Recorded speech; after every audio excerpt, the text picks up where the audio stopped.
Hello, everybody, and welcome to Bowling Green, Kentucky at Nick Dennis Field as we are ready for Conference USA baseball between the Sam Houston Bearkats and the Western Kentucky Hilltoppers on ESPN Plus.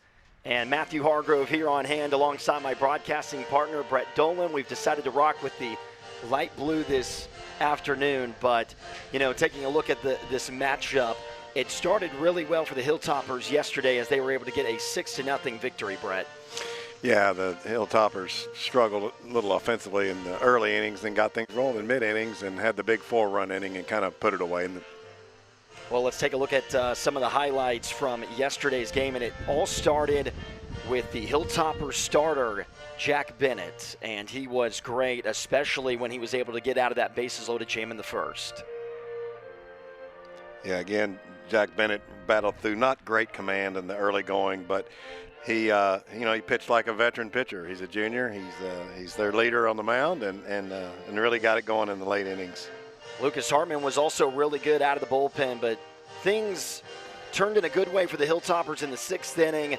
That was the RBI triple by Ciervo, who had a really good game offensively out of 9 spot, and then Thomas Marsala with an absolute moonshot over the right field wall. Yeah, I talked to Coach Reardon after the game, and of course it was 114 miles an hour off the bat, but it was I think it was 437 feet that he hit the ball over the right field fence. Yeah, it was out in a hurry, and then that was the game summary. 6-0 shutout victory as the Hilltoppers are now 20 games over 500. Sam Houston, they continue to struggle at 7-19, but the standings were still underway in Conference USA. WKU now with a bigger opportunity to get towards the top after this weekend because Sam Houston is now at 1-3. Yeah, well, the Hilltoppers did the right thing by winning Game 1. I know they're thinking about a sweep this weekend. So. We'll be right back. First pitch coming up next on ESPN Plus. Whalen. The Western Kentucky Hilltoppers have taken the field as we are ready for Game 2 of this weekend series between the Western Kentucky Hilltoppers and the Sam Houston Bearkats. It is a picture-perfect afternoon in the downtown area. And on the mound for the Hilltoppers is the strong throwing right-hander Drew Whalen. You know, Drew Whalen has had a great start to this season. He rolls in here with a 5-0 record and an ERA of 2.35. He's getting people out and he's throwing strikes. Yeah, that was the key in the Hilltoppers' victory yesterday is when we saw Bennett in his start, and then even when Lucas Hartman came out of the bullpen, all those guys were consistently in the strike zone. But he's got a really tough lineup that he's facing, a lineup that has gotten better throughout the season. It looks a little bit different than it did yesterday. Parker Blackman is leading off, but you still have Brown, Autry, and Addison Smith in the middle of that order. Well, you got 5 sophomores and a couple of freshmen in the starting lineup today. So Sam Houston State, their record's not obviously what they would want it to be early in the year with 7-19 record, but they got a lot of good young players, and we saw a young pitcher on the mound for them who battled down 2-0 against a team with 21 wins in the 6th inning, and what else can you do? Yeah, this is a really young team as now you take a look at the defense that is behind Drew Whalen, Ciervo, Weidman, and Lazama in the outfield. Kyle Hayes is the first baseman. It was Marsala playing defensively at that spot yesterday. So here is Blackman. He climbs into the left-handed batter's box. And we are officially underway on this Saturday afternoon as a fastball tackles the top part of the strike zone, and it's no balls and 1 strike. Now Whalen throws his fastball's got a little more velocity than Bennett from Western had yesterday, but he has really been a dominant pitcher for the Hilltoppers to start the season. Obviously, at 5-0, you'd say he's been their best producing starter.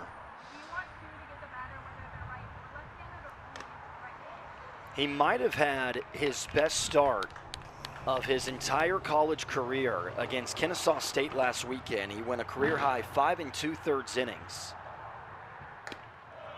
Also did not allow a run and struck out 6. Now, there was a little issue with the walks because he did allow 4, but that was the only problem. Well, and he won a big game for them. When you lose that first game in a series, boy, that second one's, you lose the series if you lose game 2 in Conference USA with 3-game series. So he's proven that he's also that stopper kind of pitcher that comes in and picks you back up. Blackman stays alive at 3 balls and 2 strikes. Parker Blackman had some really good at-bats yesterday. Hitting .261 on the season, still looking for his first home run. Another payoff by Whalen. Is a bouncer to the right side. Haller has it on the backhand, and there's the first out of the game.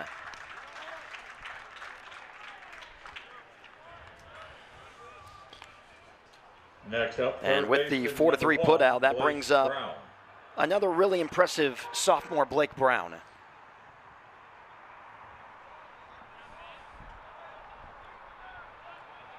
Defense was also really solid yesterday in that game for the Hilltoppers, Bart. Yeah, Western is a good defensive team, and Sam Houston played well defensively yesterday too. I think we had 1 error, and that was on a dropped third strike that got away from the catcher, who made a less than great throw. But both these teams are really solid defensively. If yesterday's any indication, now Western's got a freshman shortstop that makes plays. We got some good young players in this game today for both teams. You really loved Reed Howard talking about him yesterday. I do. Reed Howard, and we'll talk a little more about him, see him at the plate here in probably the second inning, the latest. But, yeah, he's a freshman starting in Division I for a Division I team that's won 23 games. And he's got a little pop. He's third on the team on home runs before. Not a big guy, but he can catch it, throw it, and he can hit it. Now the 1-2 to Brown. Called strike 3 on the outside part of the plate. And that's the Hilltoppers strike and a great start for Whalen, 2 up and 2 down in the first. And that was just a really good fastball, caught the outside corner.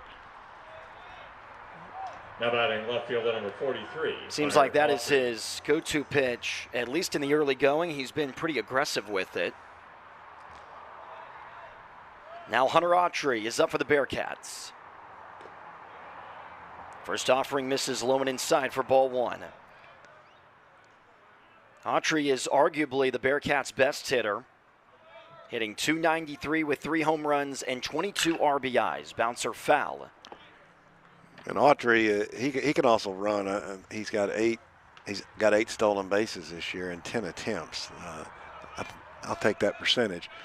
But yeah, he's a really good player, and hitting in the 3-hole. Obviously, they see him as the backbone of this lineup. Another opportunity on the right side of the infield. Hayes over to the pitcher covering, and Whalen was able to make an acrobatic catch. That puts it into the top of the first. Let's see what the Hilltoppers do when we return from Nick Dennis Field. No errors and no one left on base.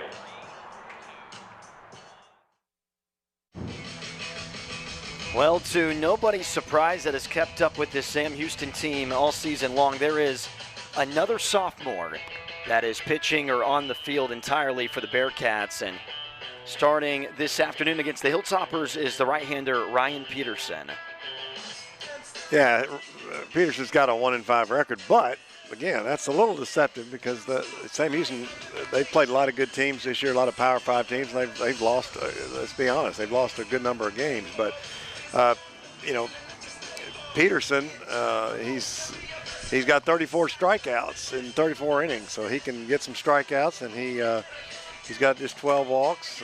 Opponents are hitting .281 off of him, but I just like the idea that Coach has got some young talent, and he's going to throw them out there and grow this program. And the lineup that he is facing this afternoon is arguably the best in Conference USA. Now, when you compare it to yesterday, there is a little bit of a switch. Ethan Lazama has moved from the number 2 spot to the cleanup, and then Marsala, who had the big home run in yesterday's game, is now in Lazama's spot batting second. As now we take a look at the Sam Houston defense. Well, Peterson's looking at a lineup. You got to get to the number 8 hitter before you see somebody under 300.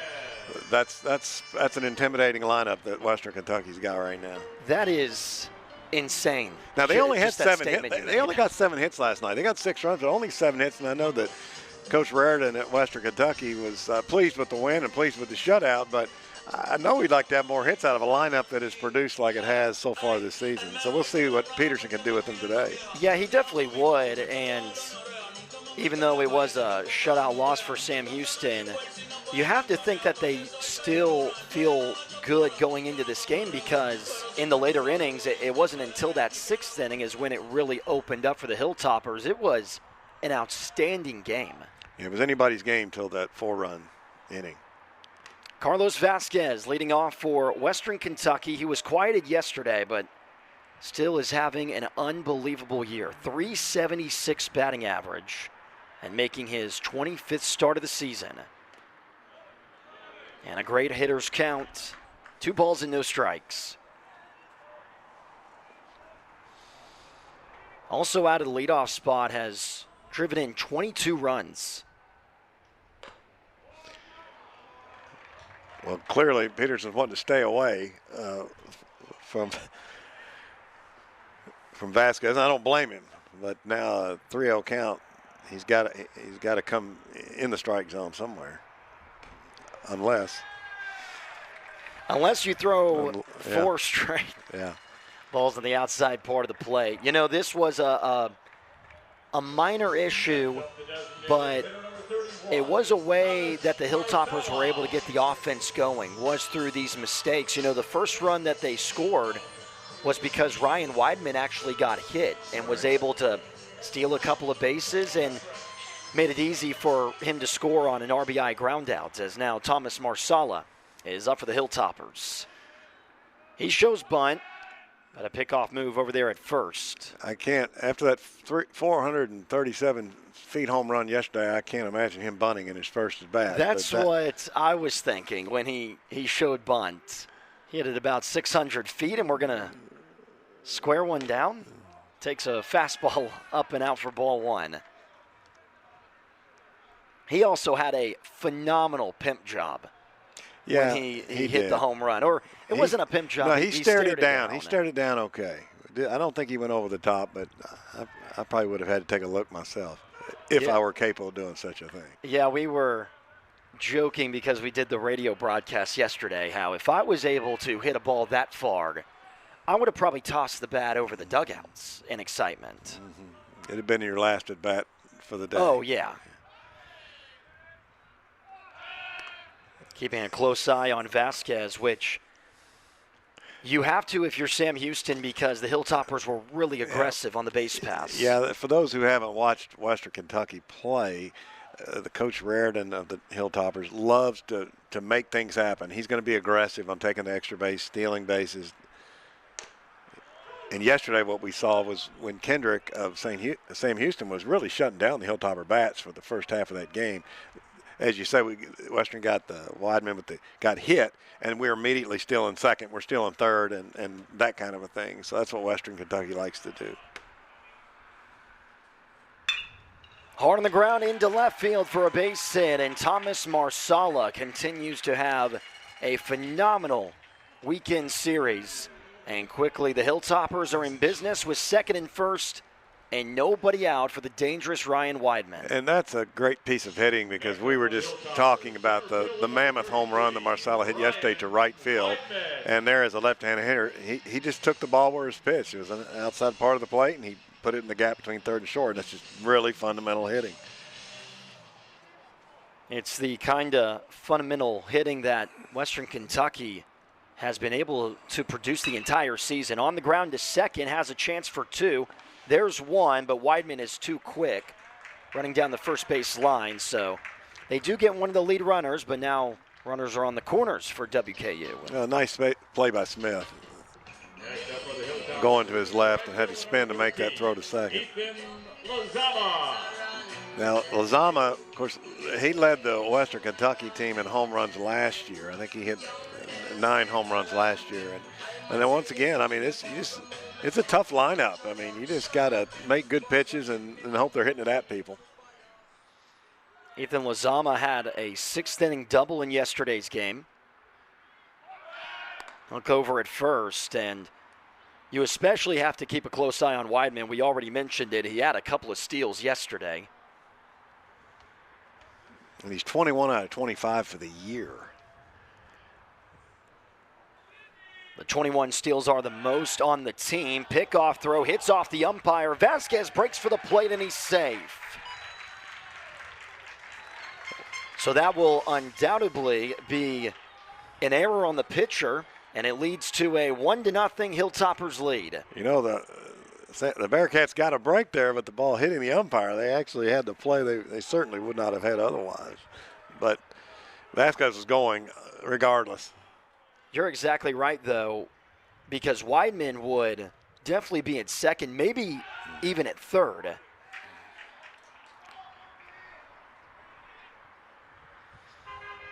With all these pickoff throws to first, how do you feel about the rule in Major League Baseball about you can only throw over there twice per hitter?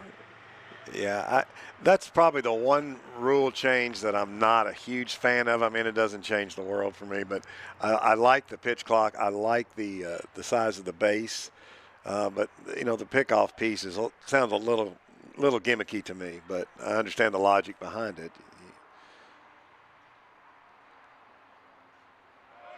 There goes Weidman. Throw down to second.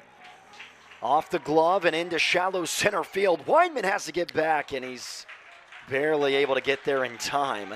But it is the 22nd stolen base for Ryan Weidman. Now, Coach Raridan, we said he likes aggressive baseball. That might have been a little over the top on the start toward third base for Weidman. That's not, I think, what.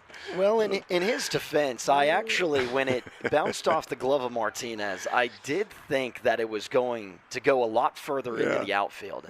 Now, yes, he had a better vantage point than I did. Low and inside to Lizama, so it's 1 ball and 2 strikes.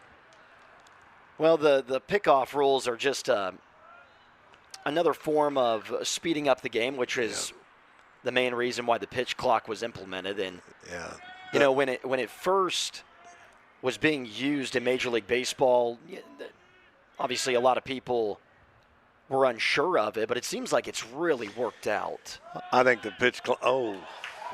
Directly into center field. Weidman did not see it in time. Little miscommunication there between the shortstop and the pitcher on that pickoff attempt. You know, on that pitch clock, my son Michael is a pitcher in the Angels organization. In the minor leagues, they had the pitch clocks, you know, came in there in pro baseball.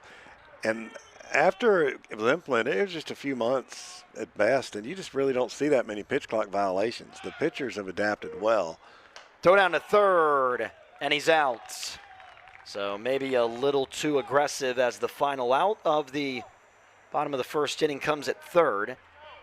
And Western Kentucky is waiting to see if they want to challenge, and I don't believe they are. So Ryan Weidman trying to swipe third to no avail. We head to the second. Hilltoppers do have a 1-0 lead over Sam Houston. Hey fans, keep an eye out during the second inning for. On to the second inning from Bowling Green, Kentucky. The Hilltoppers were able to get a run in the bottom of the first inning, so they have a quick 1-0 lead over the Sam Houston Bearkats, which we found out was a vicious animal thanks to Brett Dolan yesterday. The Bearkats with a K. I love the mascot. They're found in the South African jungle. That's where they hail from. Have you ever been to South Africa? I have not, but I know what to look out for now. You know, the Sam Houston was fortunate to give up just one run that inning because the ball hadn't hit the umpire when Weidman was on first. We might have had a runner on third, and he ends up being thrown out at third on a 2-out attempted steal. Addison Smith with a one-handed swing pops it up out of play, and it's no balls and 1 strike. I'm not really sure. I feel like if you did go to South Africa the way that you have been admiring the Bearcat, that instead of running away or protecting yourself, you would try to go and pet it. I might be welcomed.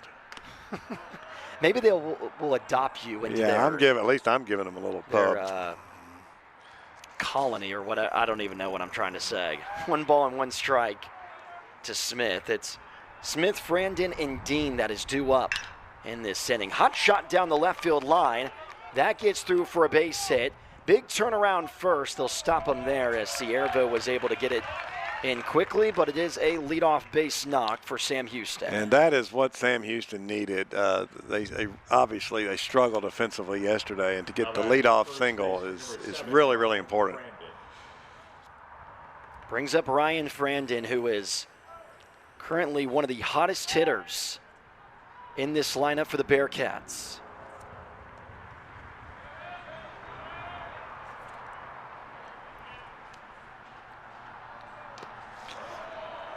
The Bearcat mascot, since you brought it up, is actually his name is Sammy.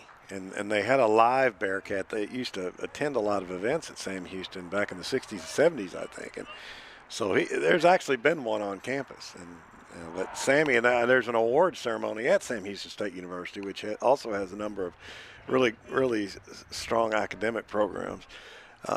Their awards are the Sammys. And so there's a lot to this mascot at Sam Houston State. There goes the runner, but fouled back into the backstop netting. 1 ball and 1 strike. Well, it sounds like they need to adopt another one and start bringing it to games. We need to have it up here in the booth with us. Do a little interview or something. You think they can talk? That I know. We discussed this on the radio yesterday. Now, Big Red, the Western mascot, does not speak, so I can't. I have no idea about a Bearcat. 1 ball and 1 strike to Frandon as he pelts this one into the corner, drifting and unable to get there is Ciervo.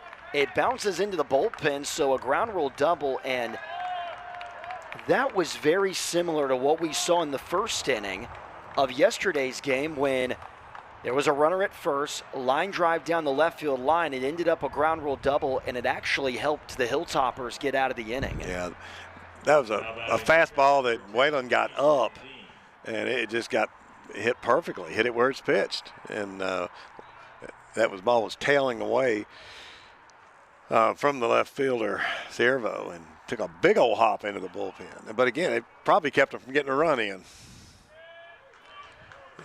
Yeah, if the ball is hit here at Nick Dennis Field really hard near the warning track, there's a good chance that it is going to hop over the wall just because it's all turf.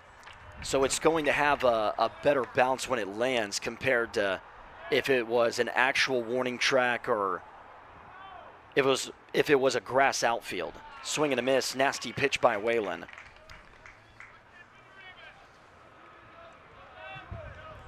Easton Dean is now the hitter for Sam Houston. He did not start yesterday.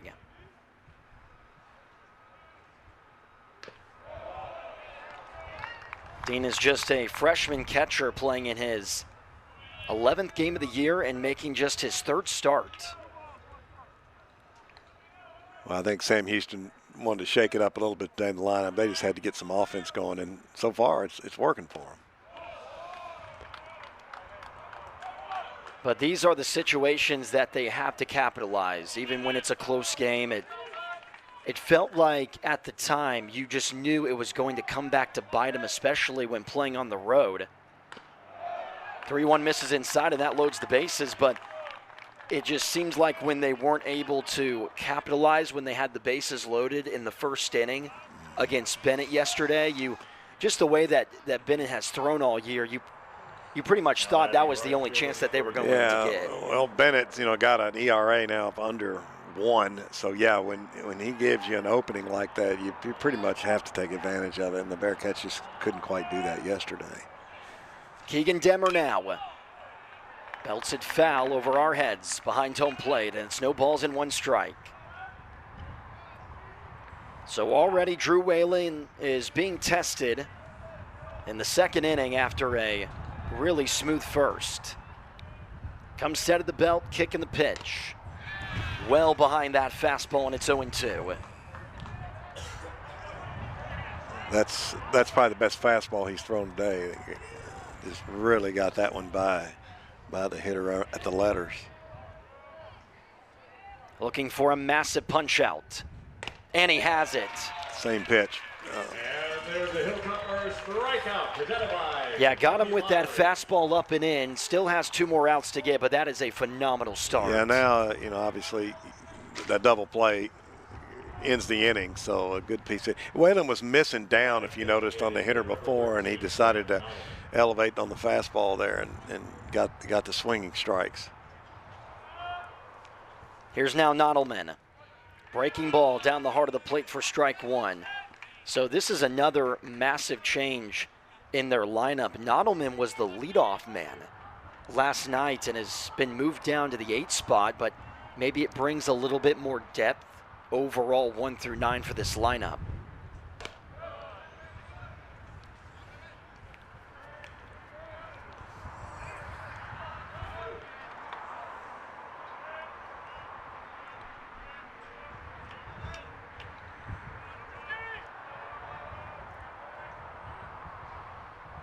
Here's the 1-1. High pop-up, right behind home plate. Westbrook gives it a look, but he runs out of room. And Westbrook was so upset that he didn't have an opportunity, he slammed his hand against the wall. It's Early, obviously early in the game. We're in the top of the second inning, but this feels like a big at bat because you had no outs and bases loaded, and you had a strikeout, and now you got a 1-2 count. This seems like this is a hitter that's got to come through. Otherwise, we depending on what happens with the 9-hole hitter, we're looking at a real squandered situation for Sam Houston. 2 balls and 2 strikes. And the offering. And Nottleman continues to put up a really good fight against Whalen. So Whalen is making his 7th start of the season, and he has given the Hilltoppers a lot of length in every single start. The shortest game that he's thrown this year, he still ended up going 4 1/3 innings. Nottleman takes one inside for strike 3. So the bases were loaded, and then Drew Whalen with back-to-back clutch strikeouts. And there you see just that high fastball again with a little bit of a tail on it. It looked like a 2-seam fastball that will cut away from the left-handed hitter's body and froze him. And that was a big, big strikeout for Whalen. And now it seems like it all comes down to Jace Martinez to get something in this inning. Martinez is an excellent defensive shortstop. He made a number of outstanding plays at that really tough position. And batting out of the 9 spot, he is a really good hitter. .275 batting average, starting in his 22nd game of the year.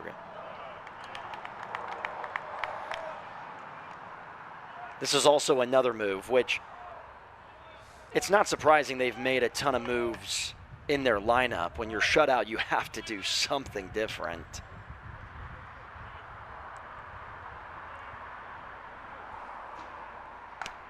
Swing and a miss, was well out in front of that slider. Yeah, that was a slider, had a really, really nasty downward break to it. It was out of the strike zone, but again, a good slider doesn't look like a ball till the last second, and that was a really nice pitch.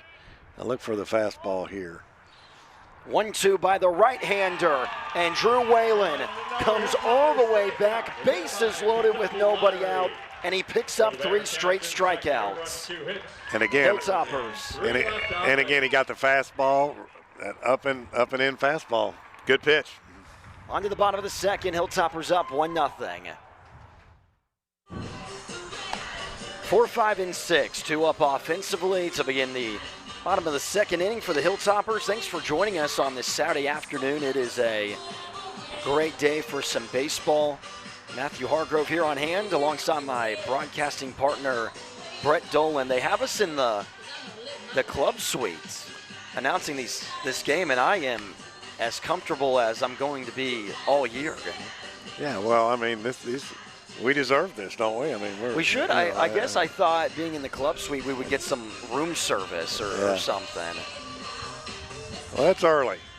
It's early. I tell you, the last inning was a crusher for Sam Houston State. The base loaded, nobody outs on the road, And to have 3 straight strikeouts is one that there's no doubt they're going to be looking back at that half inning if they don't win this game and think that was a really big part of it.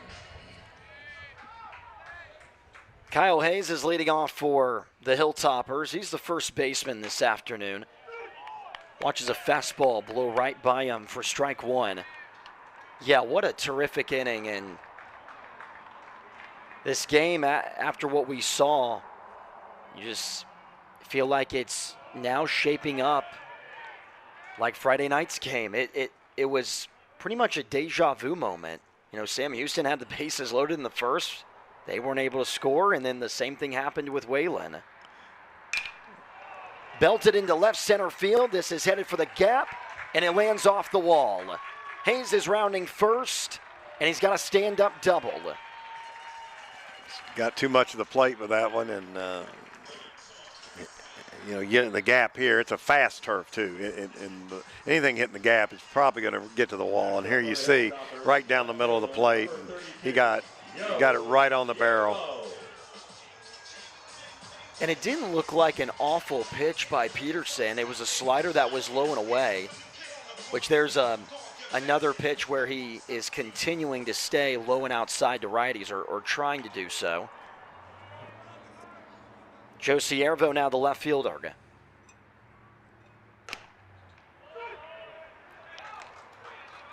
One of the best baseball books I think I've ever read was John Feinstein, who recently passed away. It's called Living on the Black. And he followed Mike Mussina and Tom Glavine around for a year and watched them pitch in the major leagues.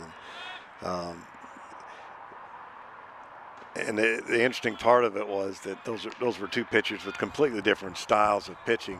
But the point of the book, obviously, is you can't throw the ball over the white part of the plate against good hitters. You got to live on the corners. And so, you know, you throw a pitch that gets good part of the plate, good hitters are going to hit it, and that's what happened there. Well, those guys, it meant a little bit more just because they were in a different era of baseball. You know, when we were on the radio broadcast yesterday, you were talking about Greg Maddux, and there's probably no longer going to be another Greg Maddux, just with the style that he threw, because he was one of the best at hitting his spots, but he didn't rely on a 99 or 98 mile per hour fastball. No. You know, his stuff was low 90s, upper 80s at times. Yeah, and you know, Greg Maddux, one of the smartest pitchers to ever play the game, certainly. And there's a walk to compound things, but Maddux, you know, there was a story of him that one time during the season, I forgot the name of the hitter now, but he threw a pitch that the catcher did not want him to throw, and it was hit for a home run, and the catcher asked him why he did that. He said, we'll see him again when it matters. And in the playoffs, same situation, threw a different pitch and struck him out. And they said, I had him thinking about, he was expecting the pitch that I threw last time in this situation. So, you know, pitching takes a lot of smarts, not just a lot of talent. Here's now the freshman Reed Howard, shows bunt, but it's in there for strike 1. There is a great video of, I want to say it is Greg Maddux, but it's him and Barry Bonds. They're both being interviewed about a particular at-bat that they had against each other, and it is, for a baseball fan, it is awesome. Which anytime you hear Barry Bonds talk about hitting, you quiet down and listen to him.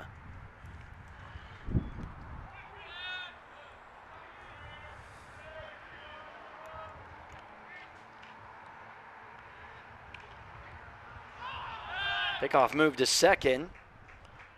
Last couple of pickoff moves by Peterson have not been clean. The first one, there was nobody at the bag, and then there was another one that sailed off the glove of Martinez.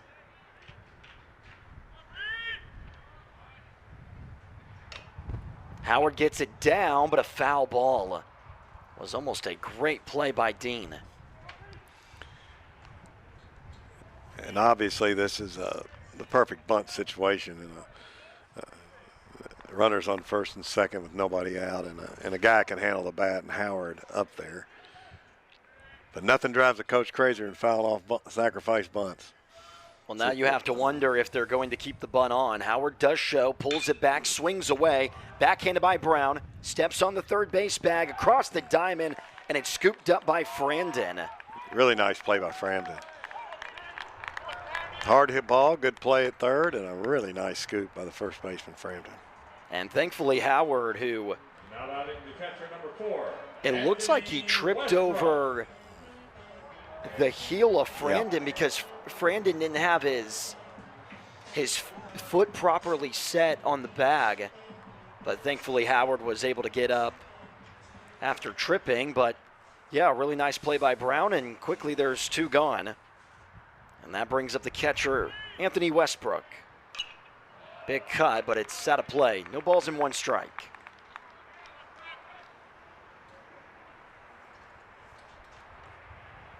Still a runner in scoring position.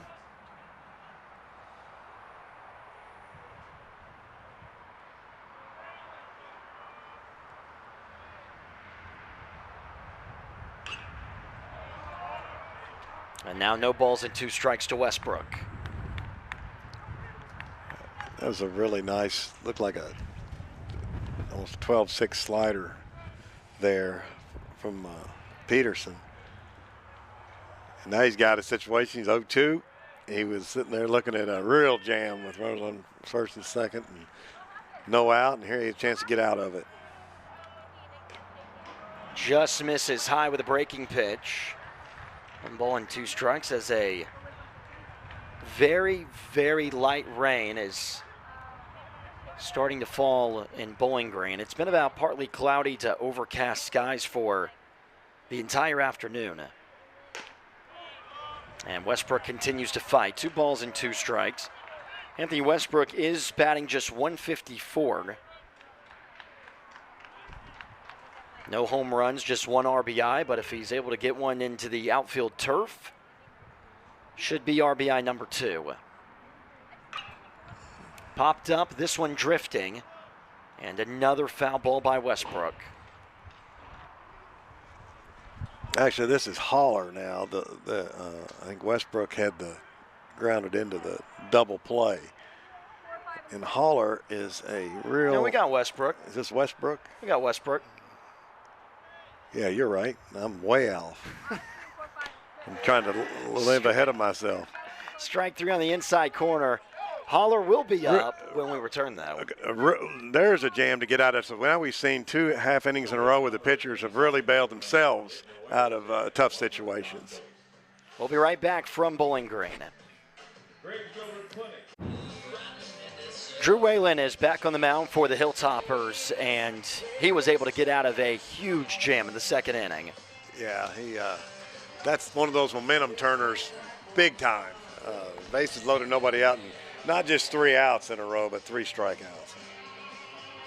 And all with the bases loaded, and you could tell how much that meant to him with the fiery expression coming off the mound, which you talked about it during the break. It just feels like the Hilltoppers, with the way that Sam Houston has played this season and all the really tough conference games that you're going to have for the rest of the season, this feels like it has to be a must sweep for Western Kentucky.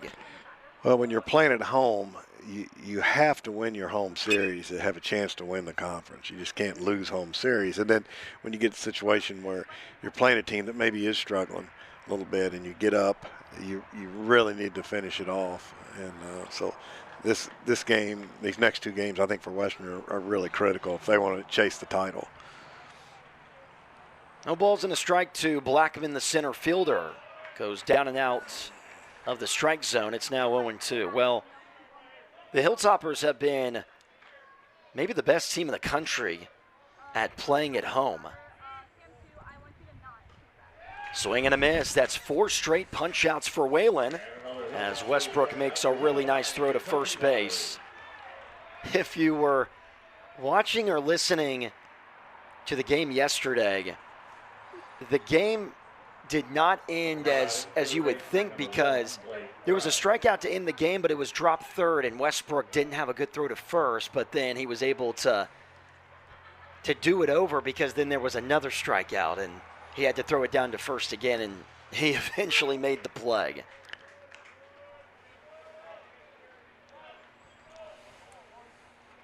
But Western Kentucky is undefeated when playing at home this year. Part of this 23-3 record. Best start in program history.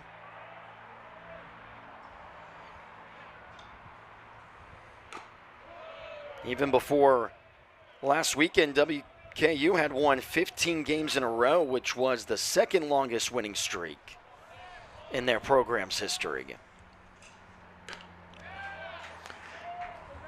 You know, we talked about all the young players at Sam Houston. Looking at the Western Kentucky lineup there, they've got 4 seniors, 3 juniors, 2 sophomores, and a freshman. And Sam Houston is just all freshmen and sophomores pretty much, except for Autry. 5 straight punch-outs for Drew Whalen. Hilltoppers strikeout presented by Kentucky Lottery. And it's almost like the Bearkats loading the bases woke him up. Yeah, Whalen's got, pretty safe to say he's in command right now.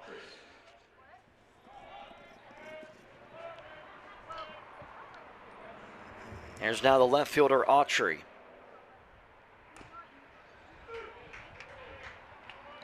Western Kentucky has the best pitching staff in Conference USA. Entered this weekend with a team ERA of 2.80.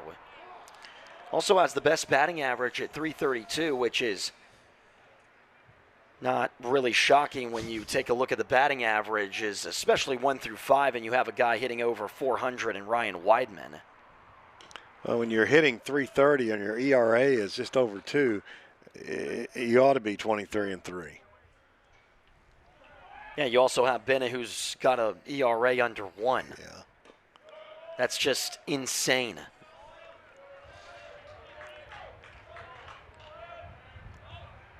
Whalen losing his command just a little bit, 3 balls and a strike. Addison Smith is waiting in the on-deck circle as the Hilltoppers infield shifts to the right. Pitch misses high, so a 2-out walk. And now officially here comes Addison Smith.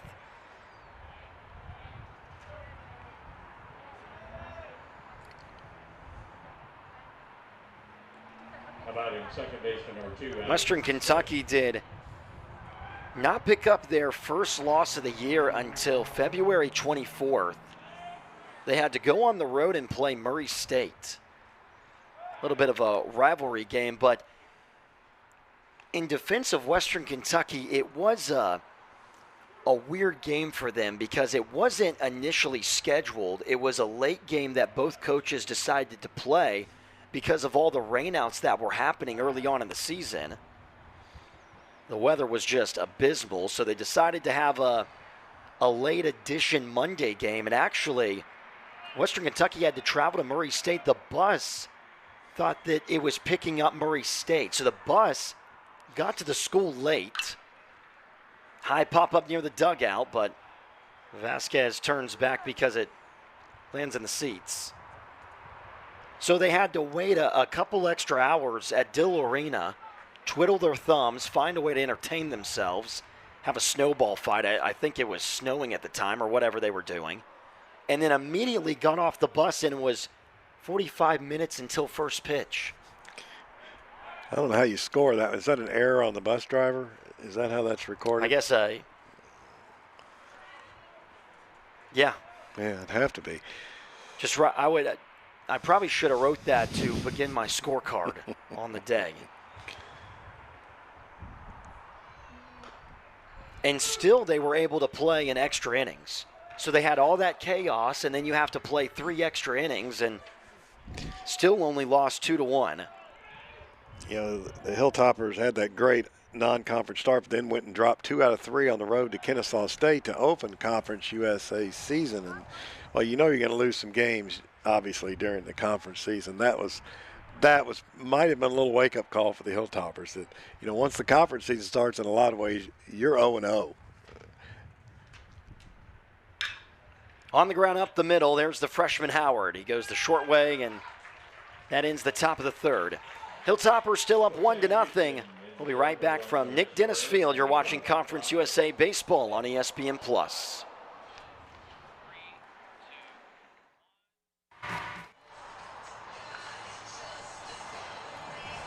Welcome back to the bottom of the third inning. The Hilltoppers with a 1-0 lead over Sam Houston, and Drew Whalen continues to look really good on the mound. Yeah, he's really got control of the game right now. And in a similar way, actually, that Jack Bennett did last night for Western Kentucky after he got kind of through a bases loaded situation in the first inning. That Sam Houston's, they've just got to bounce back from that tough inning there with the bases loaded situation in the second. And as far as Peterson's going out here on the mound, he's given up just 2 hits so far in 2 innings and given up a run, so he's got him in the ball game. Yeah, Peterson was able to bounce back in that second inning, looked a lot more smooth as far as his breaking pitches, especially on the outside corner. 9-1-2 due up for the Hilltoppers to begin the third inning. Austin Haller, and then back to the leadoff man, Carlos Vasquez. Haller with a slow chopper to the right side. Smith throws on to first, and there is a much-needed quick out number 1 for Peterson. Nice pitch by Peterson. Just got him to roll it over, as they say on the pitch. And just got that lazy ground ball. You take those all day. You get 2 and 3 pitch outs. You stay in the game a long time. So here is now Carlos Vasquez.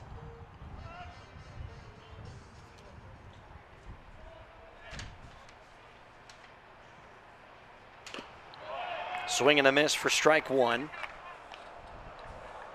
Peterson did have a really good freshman season. Now, he only started 3 games, but appeared in 14 and ended up with a 3.86 ERA. So he liked that pitch. He didn't get the call. It's a 1-1 count. That was a pretty good pitch on the inside part, just off the plate. Hard on the ground, another opportunity for Smith. He gets up. What a phenomenal play by Addison Smith. Smith's gloving to go over there on second base today. It's the second really, really nice play he's made. You can see this ball's hit pretty hard. He ranged really far to his left and came up throwing. But the key there was he got his feet set. A lot of times guys will make that dive and catch and be throwing it before they're set, and then you end up with the air on the throw. But that was a really nice fundamental play by Smith. Thomas Marsala now, as Peterson is looking for a really quick third inning. And also another key to that play, it seemed like him just knowing who was running down the first base line and getting to his feet very quickly. Marsala booms this one into left field for a base knock. Marsala thinking 2, never mind, heads back for first as Autry had a nice throw to second. Well, again, that's Marsala, who I think has just tremendous hands as a hitter. And just hitting the ball where it's pitched. You can get a lot of hits if you don't try to do more with the pitch than the pitcher's giving you the opportunity to do. Already a 2-hit game for Marsala. Both gone the other way on outside pitches. Both of them singles as well. Brings up Ryan Weidman. Check swing makes contact, but near the Bearkats dugout, so it's no balls and 1 strike.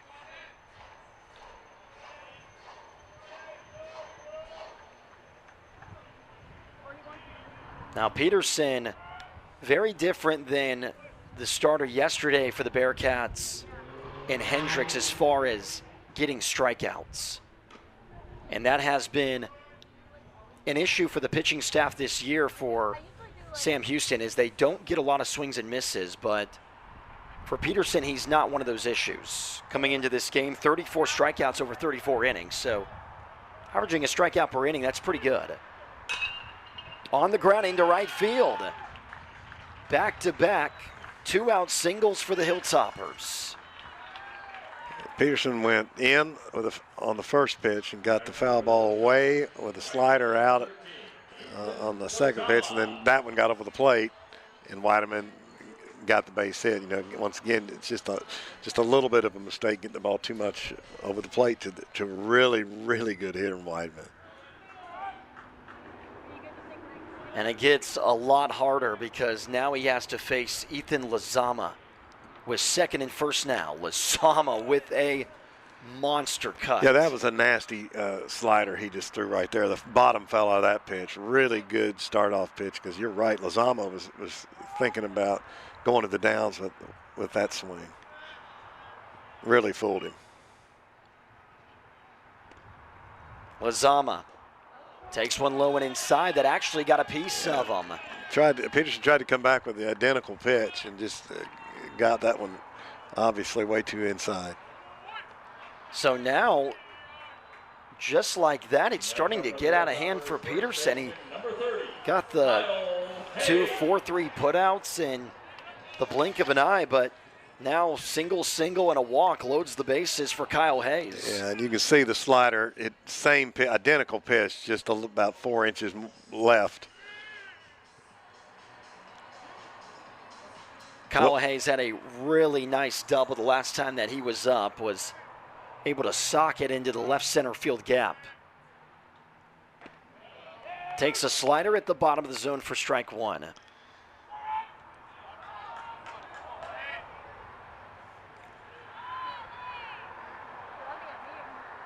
Hilltoppers with a chance to break it open in just the bottom of the third inning. Peterson fires, line drive, center field. Blackman gets there in the right center field gap, and that puts it in to a potential big inning for Western Kentucky. And I know that's the kind of frustration for Coach Raridan that you string these hits together, you just can't quite capitalize. So I know that's a lost opportunity. We are already in the middle of this one. A 1-0 lead for the Hilltoppers. And, even yesterday's game was flying by. Well, a lot of times it seems like the first half flies by and then the game slows down in the back half. Here's some interesting scores last night. The Conference USA, of course.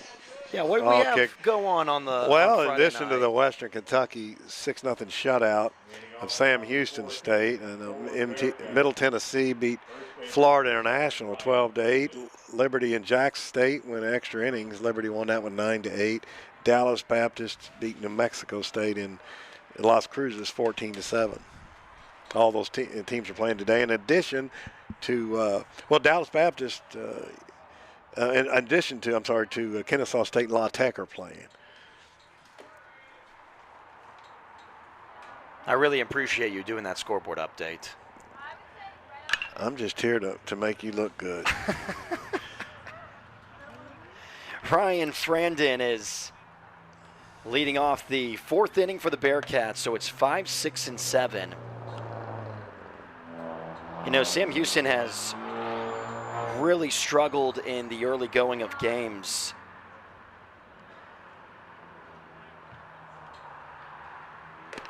They were unable to score in the first inning, and the Bearkats have only scored first 5 times this year. In those games, they're 3-2, but their opponents have scored first 20 times. Yeah, well, at least in this weekend, they've gone 12 innings without a run, and at some point that really gets in your head. So there's a well-hit ball, but just foul.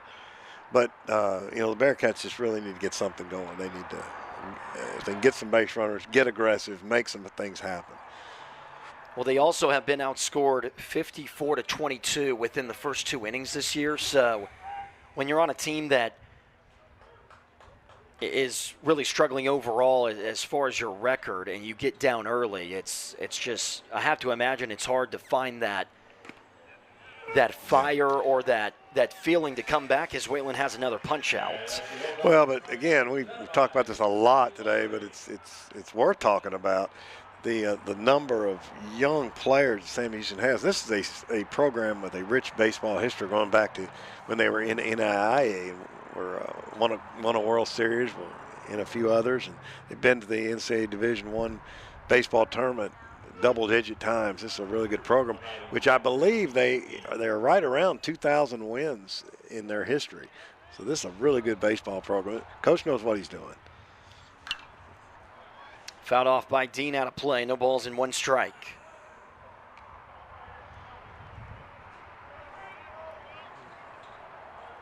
Yeah, Sam Houston was able to make the NCAA Super Regional all the way back in 2017. Drew Whalen is feeling it. Well, the Hilltopper infielders need to throw the ball around and stay awake because Drew Whalen is striking everybody out right now. How many is that in a row now? I think we're up to. Well, because of the walk in the ground out that he had, he was up to 5, but over his last 7. Hold on 1 second. Over his last 9 batters that he's faced, he has 7 strikeouts. And 7 of the last 8 outs are Ks. So he is rolling right now. Tapper foul into the Hilltoppers dugout. Brings up Demmer.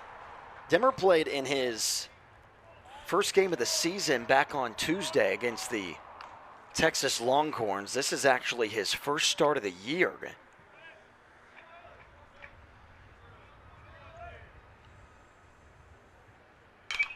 What a way to open up the season for yourself, having to play against a top 10 team in the nation, and then you go up against the Hilltoppers, who are not a bad team either. That's the only way to get better is to play good competition. Up and in. That's a pitch that has been Whalen's bread and butter. They just have not been able to catch up to it. Yeah, and he's bringing that fastball up as high as, well, the last pitch there was 95 miles an hour. And if you get a little movement on that, that's a tough pitch to hit. Hard line drive right to Reed Howard. All he had to do was wait on it and make the catch. To the bottom of the 4th, Hilltoppers still up 1-0 on the Bearkats.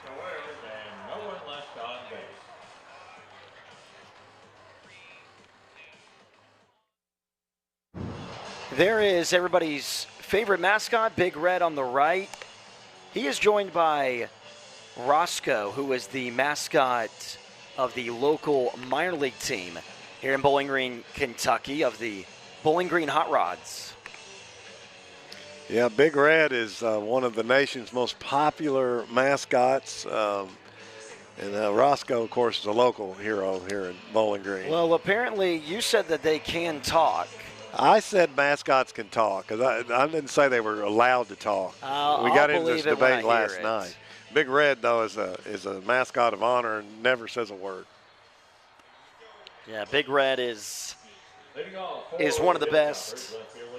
Roscoe, like I said, is about to begin his full season because the Bowling Green Hot Rods, they're a high A team for the Tampa Bay Rays, and even though Major League Baseball has already started, the minor league season starts a little bit later. So Double-A and Single-A ball starts this upcoming Friday. Triple-A started yesterday. Yeah, Triple-A started last night, and my son actually plays in Salt Lake City for the Angels Triple-A, and they opened in El Paso last night. And there's nothing like entertainment on the side of the white lines than there is at minor league baseball. Yeah, minor league baseball has so much going on. The Hot Rods do a lot of great stuff as far as they'll have some celebrities show up to the ballpark. They have some in-between inning acts and promos that they do to engage the fans, which that's just a part of it because, people go to major league games. They don't want to see all that. They want to see the players play. But in the minor leagues, those guys, even though they are trying to make a name for themselves, a lot of people don't necessarily, they're not household names yet. So you have to find another way to drive in audiences, and that's what minor league teams do so well. When my son Michael got promoted to Salt Lake City last year, his first appearance, he struck out a guy to end the inning, and the place went nuts. And he's coming off the field feeling good about himself. And then what he found out was that if you struck out that hitter in the 7th inning, everybody in the stadium got free Chick-fil-A, and that's why they were cheering. So he had to. So he made everybody's night. Yeah. Nice looking play by the shortstop Martinez on Siervo, and that brings up Reed Howard. Something that's really cool that minor league teams are doing more and more across the country is they have their original names, but for a night or for a couple of nights a year, they turn into a different name. For example, the Hot Rods, every Thursday they become the Bowling Green Bootleggers, and they wear all brown uniforms, and they have a different logo. Last year they did the Cavemen in honor of the city, but it's another way to engage fans and bring in a lot of audiences and have them interact with the team. Yeah, now so if we did that in college baseball, Sam Houston could spend a night as the Sam Houston State Normals. Yes. Because, we talked about some radio last night, but one of the original nicknames, if not the original nickname for Sam Houston, they were called the Normals because it was known as the Normal College, a teacher's college. And that later changed when that term kind of became antiquated in education circles. 1-2, hard on the ground. Addison Smith has been a vacuum, and he gets another close play. We're watching a real performance by Addison Smith out here at second base. This is the way you play the game. And watch this play.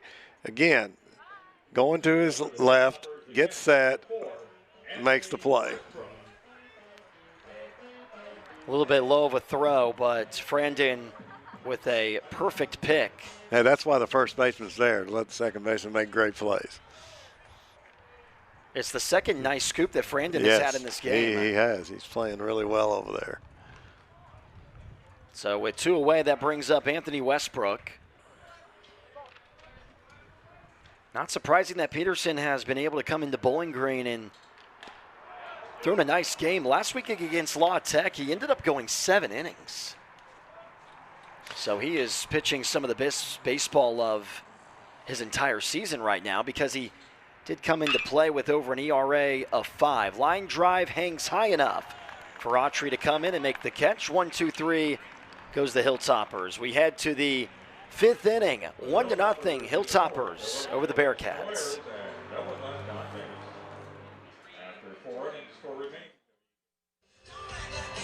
It is now the top of the 5th inning from Nick Dennis Field.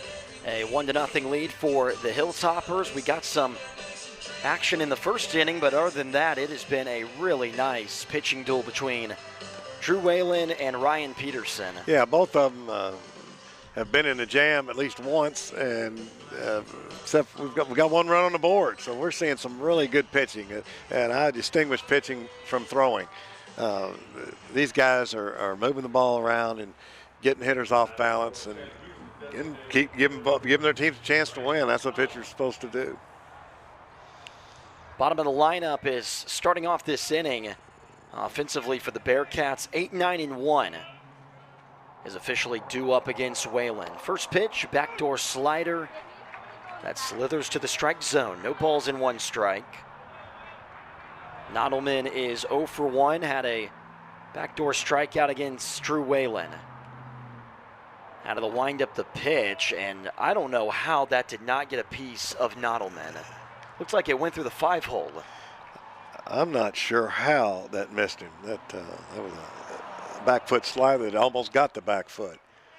And he just stood his ground as well. Beautiful bunt down the third base line, right underneath the glove of Vasquez. Now, it would have been a close play either way. We'll have to wait and see what they rule this. But I think you have to give it a hit because it was a really nice bunt. And we're still waiting on that ruling. Yeah, beautiful bunt. Martin, yeah, that was a beautiful. Vasquez was coming all the way as hard as he could and got ready to make the throw before he got to the ball. And they do officially rule it a base hit for Nodelman. Like I said, if Vasquez comes up cleanly with that, you're kind of shaking your head, though. You think Vasquez should have made that play? I think the fact that we don't know for sure, we want to find out. It probably gives you the answer. But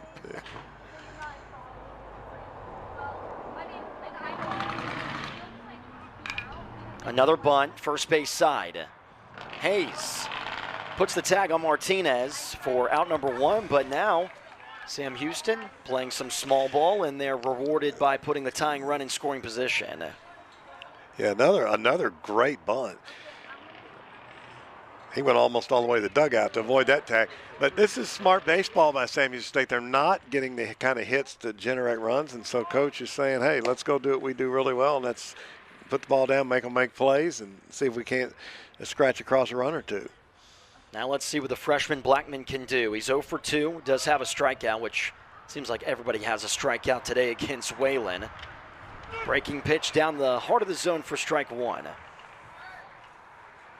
Blackman had a terrific start to the season when Sam Houston played in the Frisco Classic tournament against some Power 4 schools. He was named to the all-tournament team.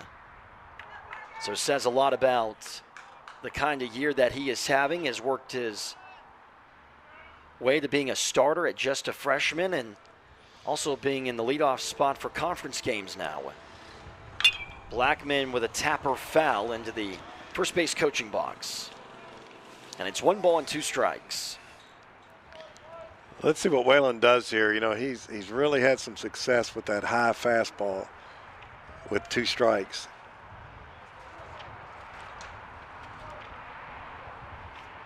Looking for another punch out of the stretch. He fires. Tapper to Vasquez. Looks the runner back at second. Fires across the diamond for out number 2.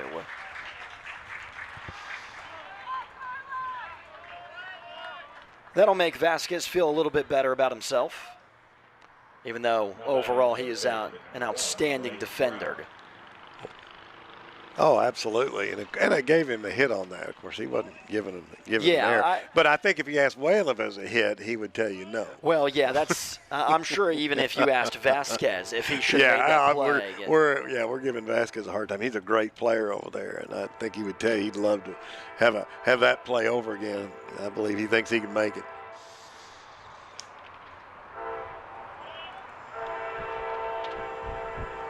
So Drew Whalen up to 7 strikeouts in the game. His season high is 9, which is also his career high, and he was actually able to get that earlier this year at Nick Dennis Field in a matchup against Central Michigan. That's when Western Kentucky was really starting to make a name for themselves. In the beginning of March, they had won a lot of games, but Central Michigan drove all the way down to Bowling Green to play in a 4-game series, and Hilltoppers ended up sweeping them. Howard has made a name for himself and continues to look smooth over there at the shortstop position. Halfway through in Bowling Green, 1-0 Hilltoppers over the Bearkats.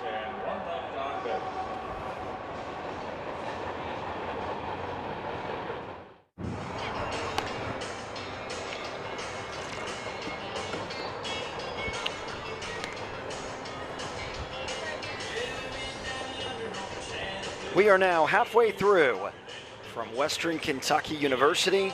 Matthew Hargrove here alongside Bart Darrell.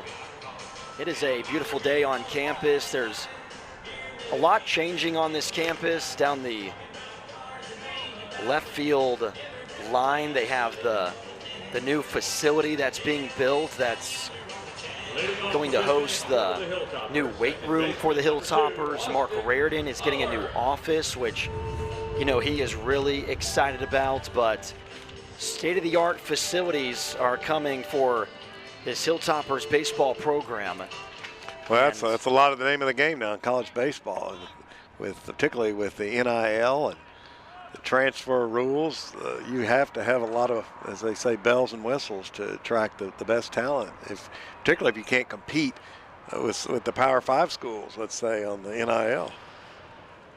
Yeah, it definitely just means a little bit more for the mid-majors. And, mid-major schools, obviously, there's a lot of great programs. But, kids coming out of high school and JUCOs, it's tough to not go in the direction of a Power 4.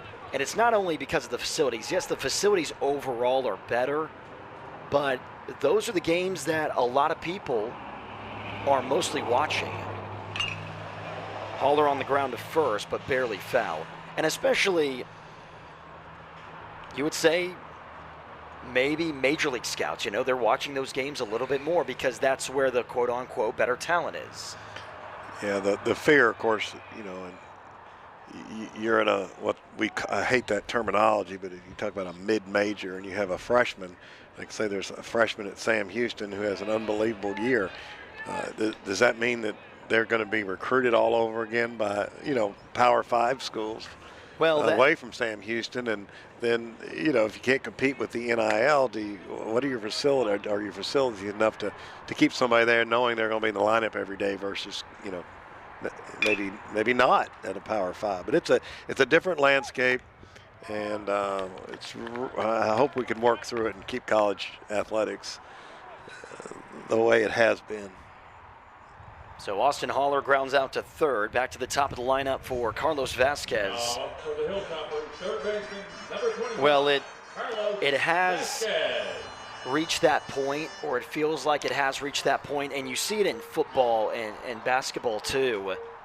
Even instances in the NCAA tournament, March Madness, where a lot of these guys that are playing for, Florida and Alabama, you take a look at their resumes, and their former schools were mid-major schools. And it's kind of to an extent which Mark Reardon and a lot of other coaches are trying to change this at the mid-major level. They're trying to attract players that want to come to Western Kentucky because they know that they're going to win here. It doesn't matter at what level, but it kind of has the feeling of the Power 4 schools are the, again, quote-unquote, major league schools, and then mid-majors are kind of treated as minor league teams, and these players at mid-major schools that are young, they're trying to prove themselves at this level so they can go up to the majors and go to the Power 4 schools.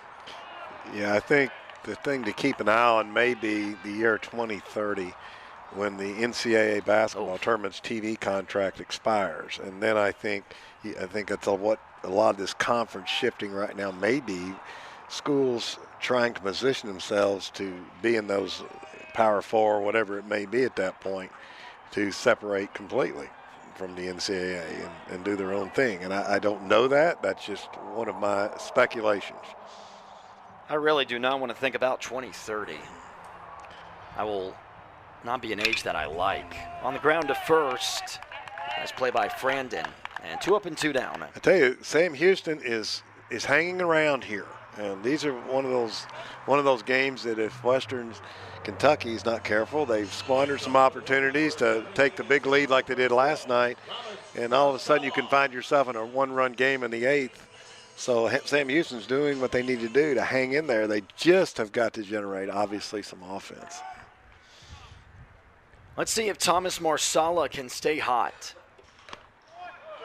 He's already 2 for 2 with a couple of singles, but they have been great looking swings going the opposite direction. 0-1 on the way by Peterson, misses towards the back foot. And it's even now at a ball and a strike.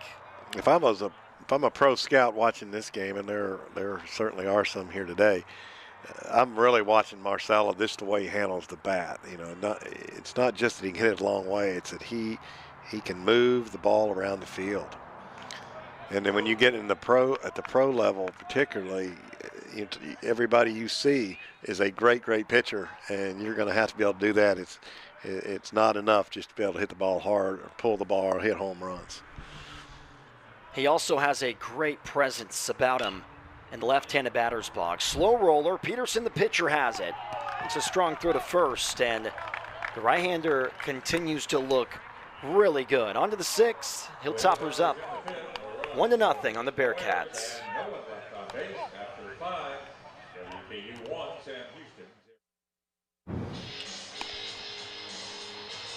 Well, the most innings that Drew Whalen has pitched in his entire career is 5 2/3. So if he's able to get through this 6th inning, then it will be a new career high for him. And depending on how many strikeouts he picks up in this inning, it could go down as the best start that he's ever had because he's too shy of tying his career high in strikeouts and then just 3 outs away from getting his career high in innings pitched. Well, you look up at the scoreboard, and there's a bunch of zeros across there for him right now with just 2 hits.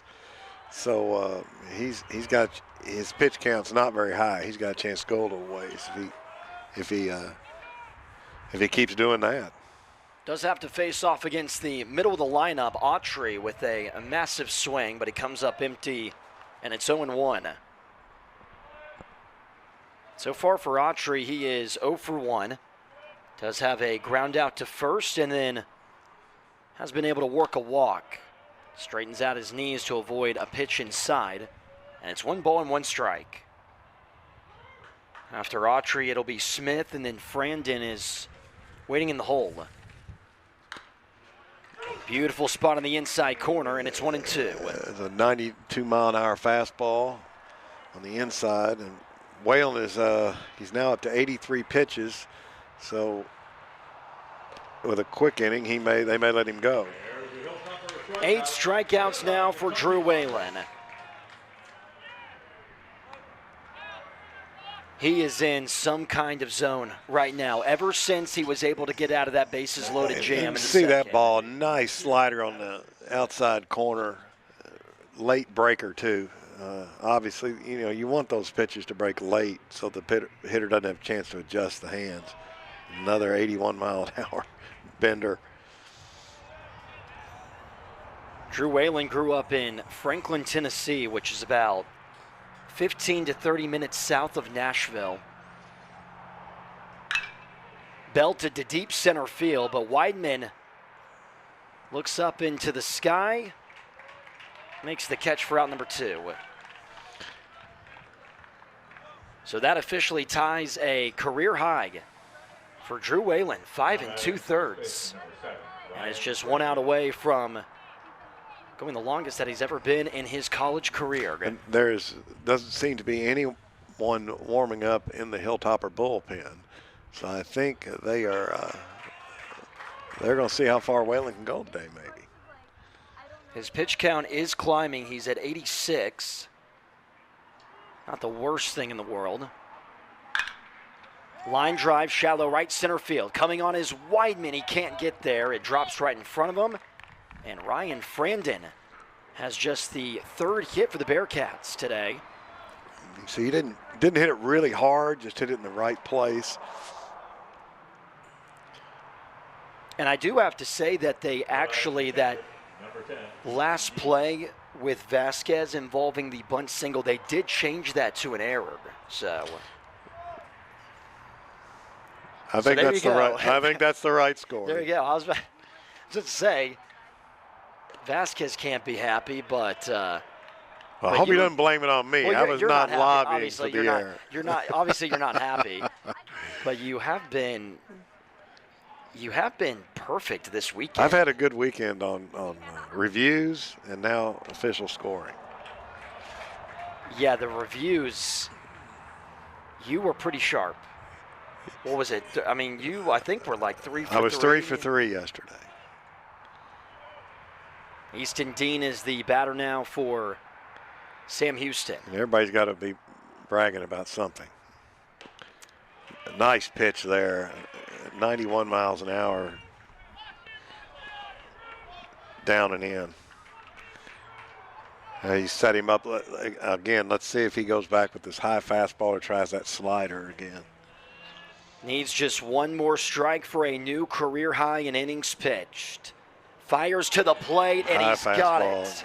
Got him at 92, elevated fastball. He's had a lot of success with that pitch today.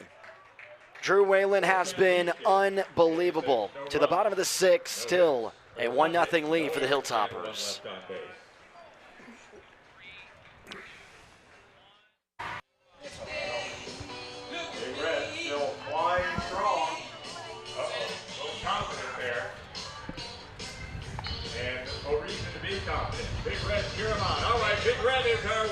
Bottom of the 6th inning now from Bowling Green, Kentucky. It has been a low-scoring game. 1-0 lead for The Hilltoppers over the Bearkats, just 3 hits for Sam Houston and 4 for Western Kentucky. But Drew Whalen has been the biggest storyline today. A new career high in innings pitched with 6, and then he has a ton of strikeouts this afternoon as well. Yeah, the storylines, both pitchers are in a 1-0 game.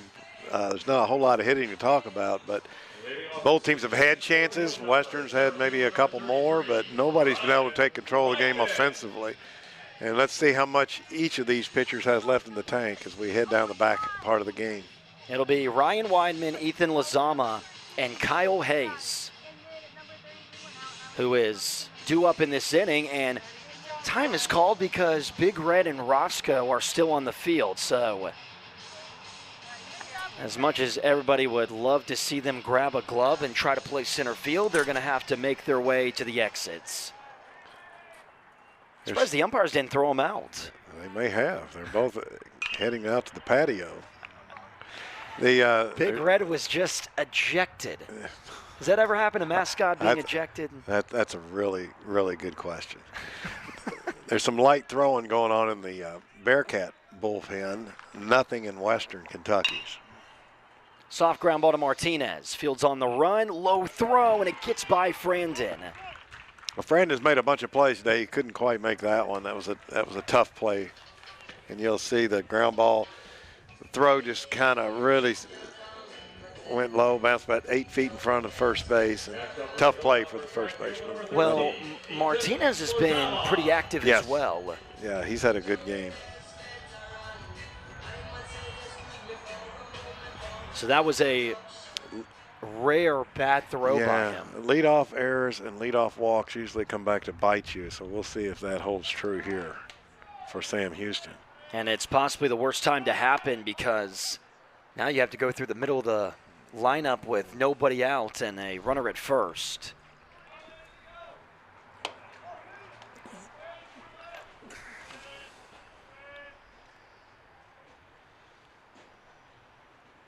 Long set, there goes Weidman. High bouncer up the middle. Another play for Martinez. This time a little bit easier. They get the out, but because Weidman was on the move, he's into scoring position. And just right, big bounce off the turf. Next up for the Hilltoppers, first baseman, That number 30. play worked out to be the equivalent of a sacrifice bunt. Yeah, you could definitely tell that it was a hit and run because Lizama, for him, it seems like it was a very protective swing. Yeah. Again, that's Mark Reardon trying to make something happen. That's one of his trademarks. Mark Reardon has some of the best interviews that you can have with a head coach. And during the pregame interview yesterday, I asked him, what do you want to see as far as the improvements from your team going into another conference weekend? And he simply just said wins. Wins. Yeah, real complicated formula. Nothing too specific. We just need to win ball games. Kyle Hayes down in the count at no balls in 1 strike. Hayes is 1 for 2, does have a double. That was all the way back in the 2nd inning. Peterson throws and just misses off the black. You know, the formula for roster development and management of these two coaches just seems to be quite different. At Western Kentucky, you have on the staff are 2 of the most successful junior college coaches in the history of junior college baseball. Deep drive to right field. Demmer near the warning track gets turned around and it lands behind him. Hops over the wall. Weidman is still going to score. And another double for Hayes, but this time it drives in a run and makes it 2-0 Hilltoppers. That ball got up in the wind and just got lost. And that's about all you can say about that. Just a high fly ball that got blown around out there. I guess that's the only way I know to describe that. Yeah, Demmer was in a cycle trying to track the baseball as it was making its way out near the wall, and this might be it for Peterson. Yeah. As I was talking about the rosters, you know, you've got 2 of the greatest junior college coaches in the history of the game. on the Western Kentucky staff, and this team is full of junior college, a lot of junior college players, and then in a very veteran team on the field. Then over here in the Sam Houston dugout, as we've talked about already, you got a lineup full of young players that have just come out of high school or maybe finished their first year in the college game. So a real contrast in the level of experience in this series. Well, they still believe in Peterson to get out of this inning. A pat on the back, and well, if that high fly ball is caught, not blown around, we wouldn't have seen a visit from the dugout even. So I don't disagree with that. I think let the guy go. I mean, he's Bart. You can even go further. There was an error to lead off this inning as well. So if that's an out by Martinez and then that fly ball is caught, it's a 1-2-3 inning. And that may have been what that visit was about. It's just to say, hey, look, you're doing all right. These things are not really no mistakes you've made. These things happen. But how do you feel? Do you have enough in the tank to keep going? And you know what the answer is going to be from a pitcher on that. It is always going to be a yes. It just comes down to the coach, if he can see through the pitcher and really believe that. You're never going to get a no, but it's their job to really, I guess, look within in a way and decide for yourself if he truly means what he says. Ciervo takes a slider down the middle for a strike. I saw former Texas Ranger manager Bobby Valentine interviewed, and he said the toughest job in managing was to try to go out and take Nolan Ryan out of a game. He said that was just a fight. Well, thankfully for him, he really didn't have to do it all that much. No. Yeah, it's hard not to love those videos, especially in postseason games when you have the manager, they're about to come out, and you can just see the pitcher scuffling around, giving them the side eye. What a terrific block by the catcher Dean to keep the runner at second. This is maybe this is a really big pitch right here. He got a full count with the runner on second base and one out. I think if Peterson walks this hitter, that's probably it for him. If he can get the out, he may stay in a little bit. Now that pitcher in the bullpen is ready to go for Sam Houston. Swing and a miss on another great slider. That's a pretty gutsy pitch on a full count. And here it is. Look at this thing drop off the table on the outside. Just a beautifully thrown slider. And it takes a lot of guts to throw that pitch on a full count, knowing it's going to be out of the strike zone. That's the difference between pitching and throwing right there. Here's now Reed Howard.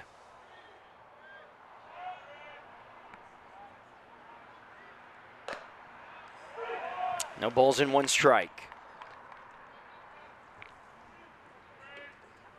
Howard is 0 for 2 with a couple of ground outs. 1 to third back in the second, and then 1 to second back in the fourth.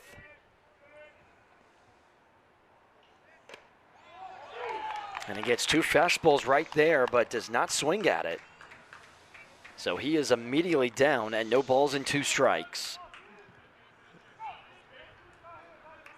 The good thing for extending Peterson possibly is this is the bottom of the lineup. So it's not like if he were to walk Howard, he has to face like Lozama or Weidman.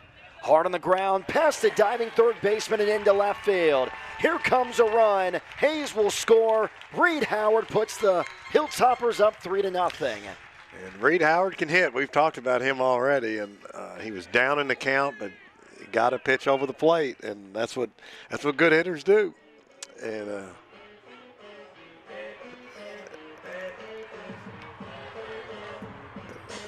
no movement from the dugout yet for Sam Houston. The pitcher in the bullpen is ready to go. He has pretty much stopped his, as they say, the hot throwing. He's ready to go when they're ready.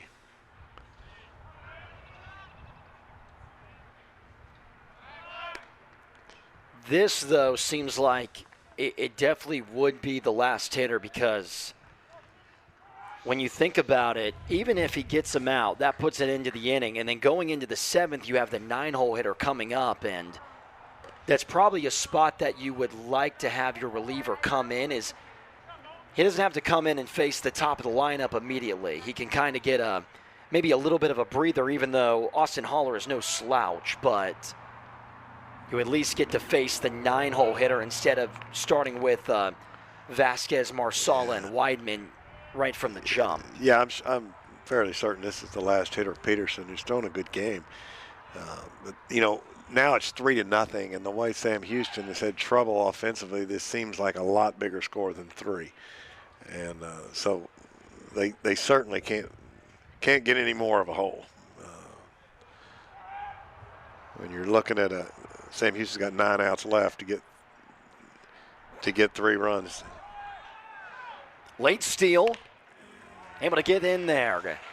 Great base running by Reed Howard to move another runner in scoring position.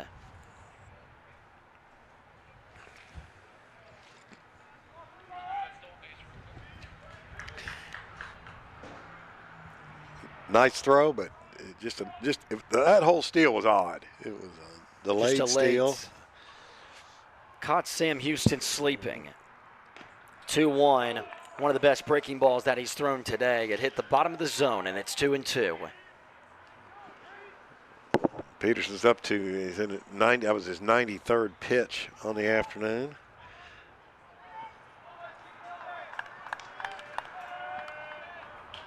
Now the 2-2. Swing and a miss for strike 3, and that puts it into the 6th inning, but the Hilltoppers do get 2 more runs. We head to the 7th, and they now have a 3-0 lead over Sam Houston. After 6 innings, your score, WKU 3. Well, after exceeding his career high in the 6th inning, it was at 5 2/3. He was able to get through 6. Drew Whalen is back on the mound for the 7th, and he is putting up one of the best pitching performances that we've seen all year long from a single Hilltoppers pitcher. And now he has a little bit more room to work. It's now a 3-0 lead for Western Kentucky after they were able to scratch across 2 runs at the bottom of the 6th. Yeah, Whalen's been dominant, and he shows really no signs of tiring yet. So we'll see what Coach Raritan decides to do. If he continues to be effective, he may go good ways here. First pitch, tight slider on the inner half for strike 1.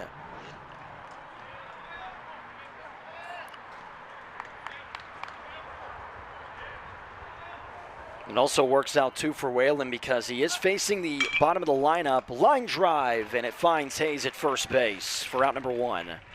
That was his 94th pitch on the day. That's a lot of pitches. But both pitchers are just about the same spot on the total number. Yeah, Peterson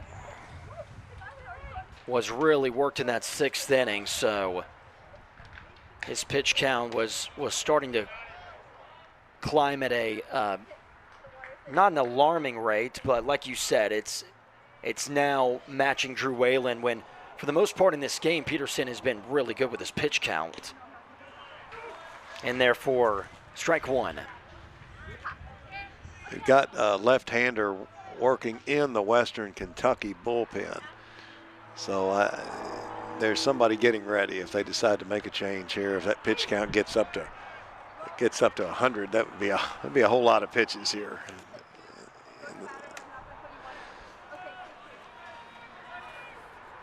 One ball and 2 strikes.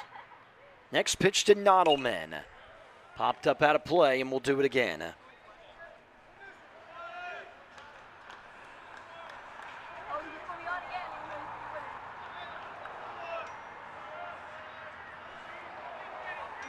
And I would say if you had to guess, because of the pitch count, if Sam Houston's able to get back to the top of the lineup, as the 1-2 just misses inside. Whalen wanted that pitch. That was a 75-mile-an-hour off speed. stating the obvious. I think a lot of people in the ballpark thought that was strike 3. There was a little bit of a groan. 2-2. Up and out, 3 balls and 2 strikes. But I would say if Sam Houston is able to get back to their top of the lineup, then that'll be it for Whalen. Mark Reardon is just hoping that he can get these next 2 outs and not have to use the bullpen until the 8th inning. Payoff now from the right-hander. Nottleman continues to fight.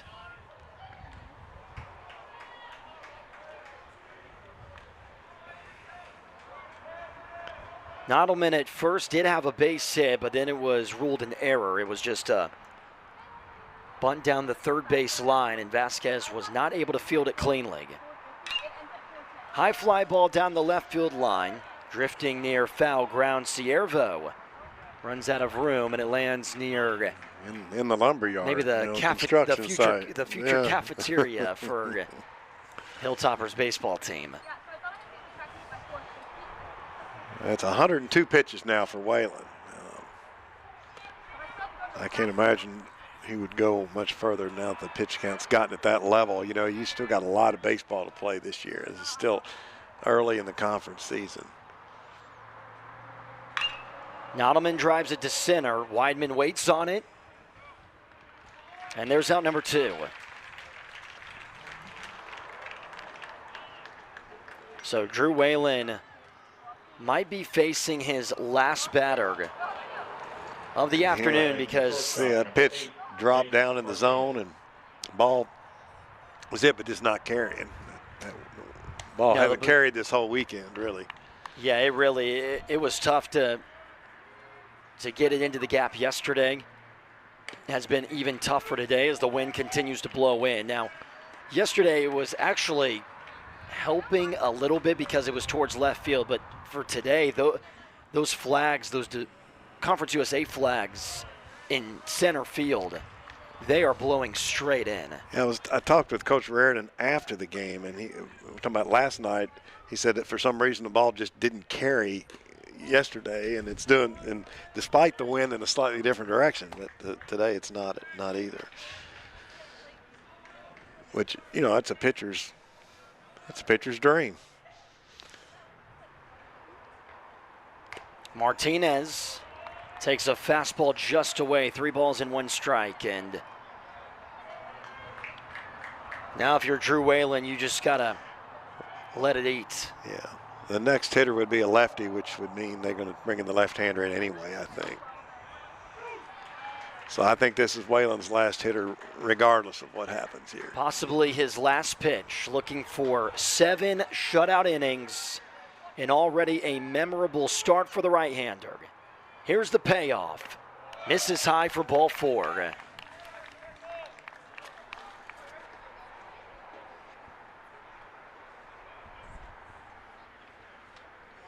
No movement yet from the third base dugout. Now batting, center fielder number 3. And that's evidence of why I'm sitting up here in the booth and not in the dugout. Typically, you would want to make a change with put a left-hander on this left-handed hitter. Yeah,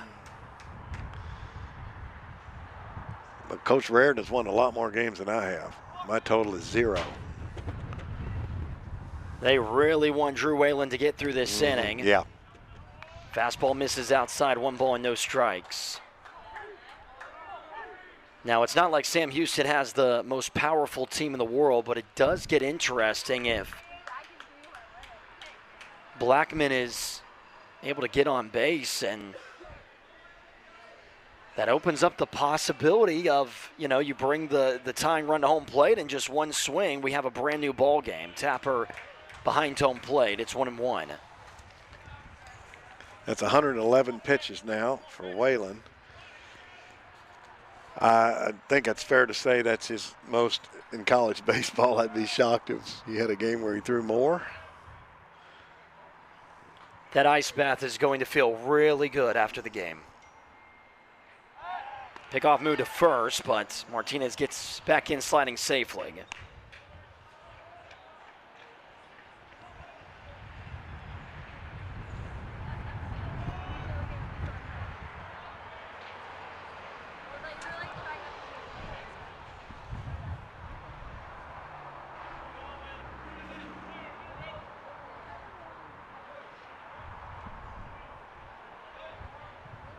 Whalen has the sign and delivers. And now those close pitches that he's been able to pick up all game long, they're suddenly now he's just missing off the plate. Yeah. His ERA is down to 1.93 for the season. So between he and Bennett, that's a pretty good 1-2 punch coming on Friday and Saturday. Well, if you think about it, when you get into tournament play and hopefully for the Hilltoppers able to get into regional play or the NCAA tournament, there goes the runner. Pitch misses high. Throw down to second is late. And there's a steal for Martinez. But if you get into tournament play, as we take a look at the steal, and Westbrook really couldn't put a lot behind the throw, even though it was right on the bag for Howard. Nice play by the base runner there on this turf. A lot of times you get the out by sliding past the bag, and he held on for dear life. There's ball 4. So Sam Houston trying to put a rally against Drew Whalen, who it seems like is running out of gas. Now batting third baseman, number 1, Blake Brown. Brings up the third baseman, Blake Brown. And now here comes the meeting for Whalen. Still has not made a move to the bullpen. And there's the move. Yeah, we're going to see. Looks like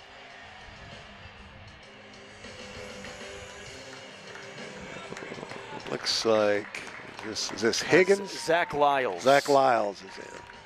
Yeah, Zach Lyles is coming in, but Drew Whalen with an outstanding start. We'll take a break. Lyles will be on the mound when we return. 3-0 Hilltoppers over the Bearkats.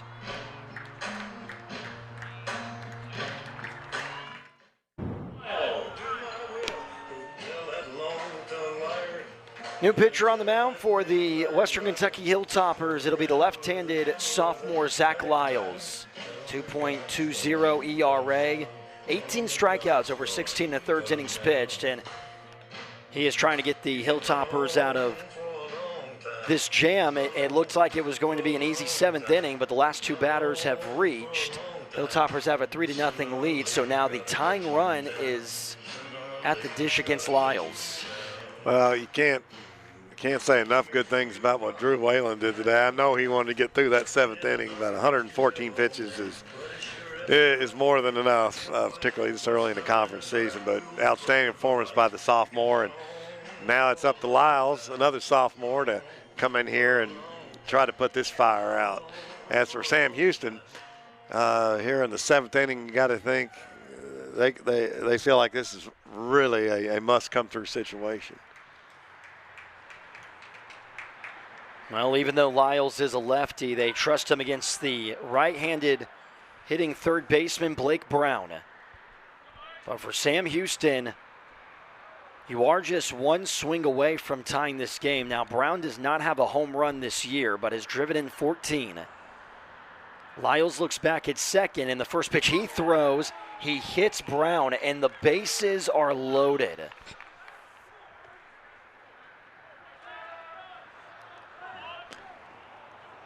Well, he started him off trying to start him off with a fastball, just got up and in, and that can happen. And that gives way to the senior in the lineup, Hunter Autry.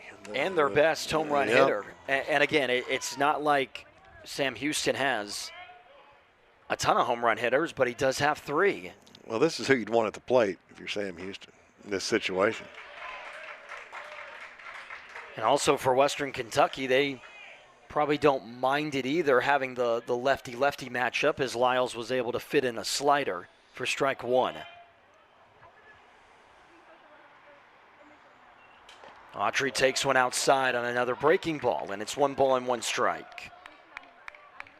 So even though Drew Whalen was able to have a terrific start, his day is not technically over with. He's still responsible for the runners on second and third.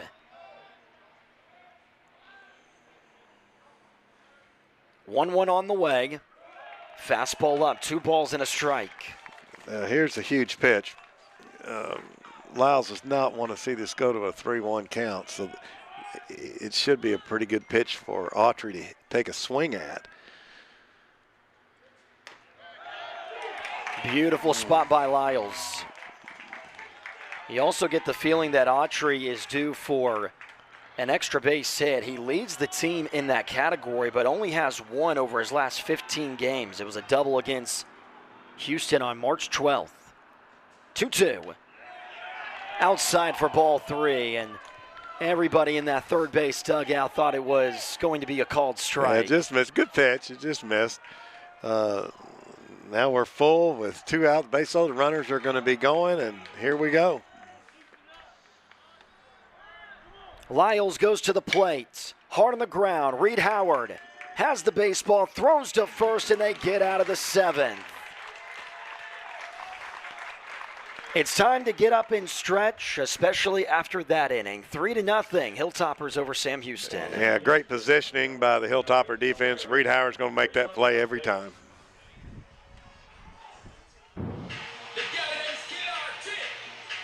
Well, this was the last play to end the top of the 7th inning. Reed Howard made a nice throw to first, beat the runner by a step, and the bases were loaded for Sam Houston in that situation. Sam Houston has actually had the bases loaded 2 times in this game and haven't been able to score off of any of those opportunities. Yeah, the first time you may recall was the bases loaded with no out and then 3 consecutive strikeouts by Wayland. And then this one, these are 2 heartbreaking innings, half innings for Sam Houston State. It's a whole different ball game if they get any hits at all in either one of those innings. There is a new pitcher into the game for Sam Houston. It's the junior right-hander, Danny Valadez, a 6.20 ERA. 13 walks over 24 2/3 innings pitched. This is his 14th appearance of the season, but he has been used a lot in the late innings, does have a couple of saves. For the Bearkats this year, he comes in for the right-hander Peterson, who was absolutely terrific, and for the most part, he was able to match Drew Whalen, and that is saying a lot because Drew Whalen probably had the best start of his college career. I think Sam Houston can feel really good about their 2 sophomore starters last night and then again today. Peterson David, I thought was outstanding. He really managed the game well, and just gave up 3 runs, and some of those really weren't his fault. No, they were not. Yeah, the beginning of the 7th inning, he really should have got out of that inning with a 0. Drew Berrigan is leading off. He's also pinch hitting. Takes a strike right at the knees, and it's 1 ball and 1 strike. Berrigan takes one low and away, so it's 2-1.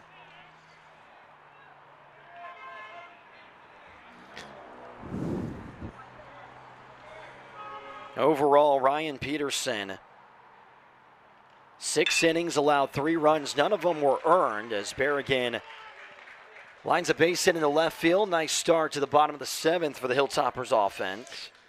This Hilltopper team is really, really deep. I mean, there are a lot of good players who are sitting on that bench, and Berrigan's a great example. He came right in, and he could be starting for a lot of teams. And he came in and hit it like he'd been out there all day. And now the Hilltoppers want to get some speed on the base pass, and they pinch run Caleb Niehaus for Berrigan. At bat for the Hilltoppers, third baseman number 25, Carlos Vasquez. Now they did come into the game for Austin Holler, so I'm going to assume that Niehaus will take his spot at second base. And that is a massive hit because now the Hilltoppers turn their lineup over to the top in Carlos Vasquez. Peterson also had 4 strikeouts, a couple of walks, did let up a couple of doubles. But like Bart said, one of those doubles should have been a fly out into right field. Pitch gets away from the catcher, throw down to second, and tremendous base running from Niehaus as he's able to get into second. Also the final line on Drew Whalen.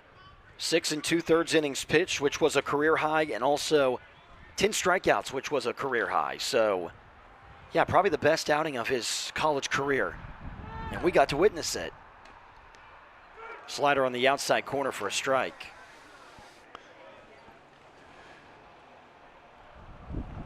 Well, you like your chances of the runner in scoring position if you're Western Kentucky in the top of this lineup, starting with Vasquez. Whalen also ended up throwing 112 pitches. Somebody better be buying his dinner tonight. He won't be throwing any long toss tomorrow. They better roll out a couch for him in the dugout or something. 2-1 is a high bouncer. Smith corrals it on a hop. Throws to first for the first out, but it does move Niehaus over to third.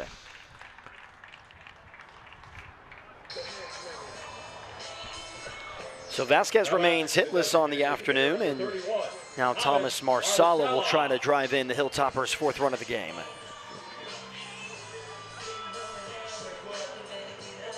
Marsala grounded out to the pitcher in the fifth inning, but does have a couple of hits, 2 singles into left field.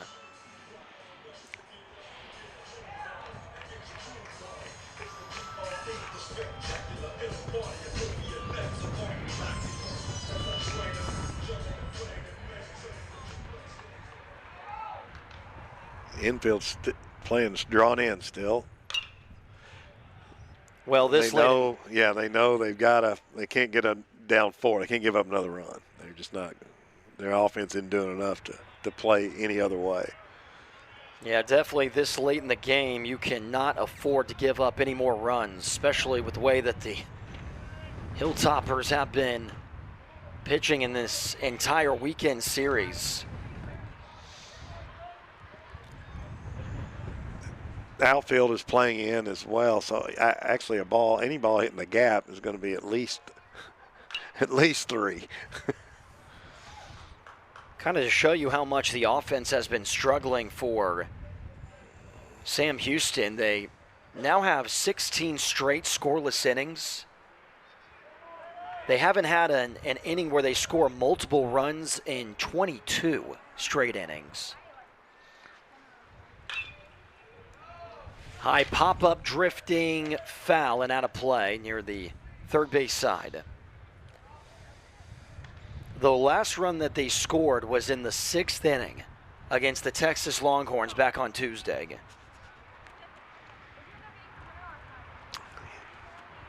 That qualifies as a drought.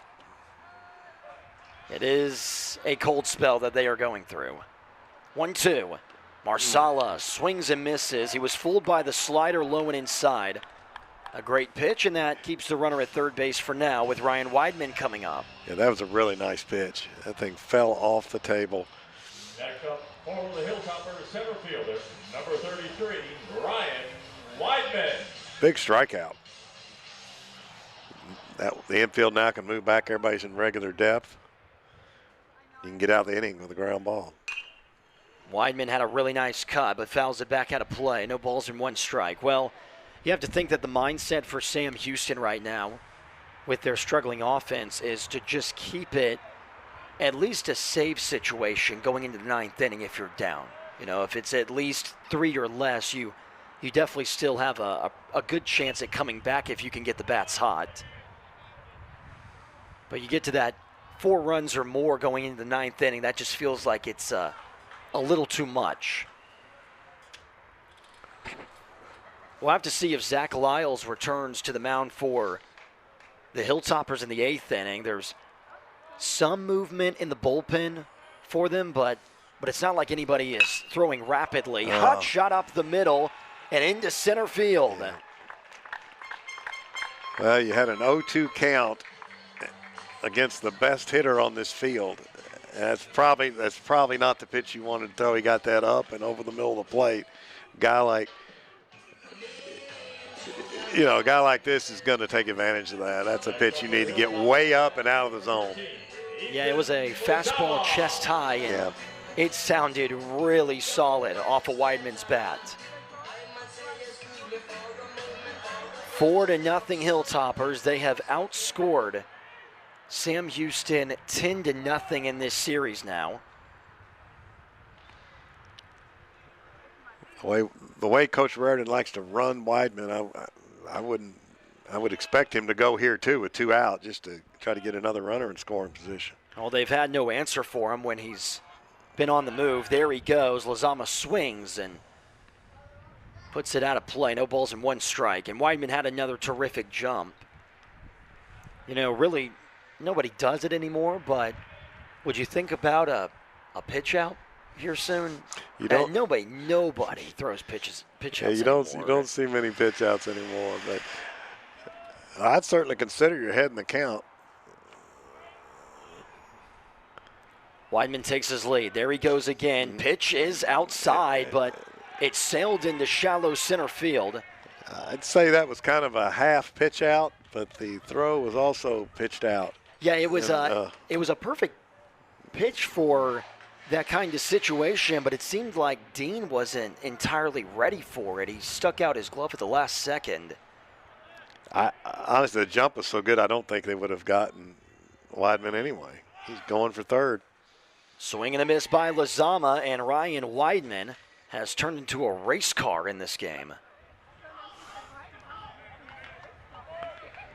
Multiple steals yesterday and multiple steals this afternoon. It is 1 ball and 2 strikes, though, on Lozama. Lozama with a line drive into right field. And because of the 2 steals by Weidman, Western Kentucky is up 5-0 on Sam Houston. Well, Lozama turned on that pitch really well. Again, you're just looking at some really good hitters, and you see where his chest was when he got through that swing. I mean, that was not a hand swing, that was a body swing the way you're supposed to hit a baseball. That's why Lozama puts up the numbers he does. Just a great hitter. You just almost have to be perfect when you're on the mound and facing this team, because any miss in location, they're 80% of the time going to find a way to get a base hit. You know, we saw the miss in location with Weidman. He ended up getting a single, and then that was a breaking ball that just stayed up. He tried to get it. It seemed like, low and inside. It just stayed too much across the middle, and you're right, Lozama is too good of a hitter. Hayes was fooled by the breaking pitch outside. Kyle Hayes has been one of the best hitters today for the Hilltoppers. Has a couple of extra base hits, including an RBI double in the 6th inning.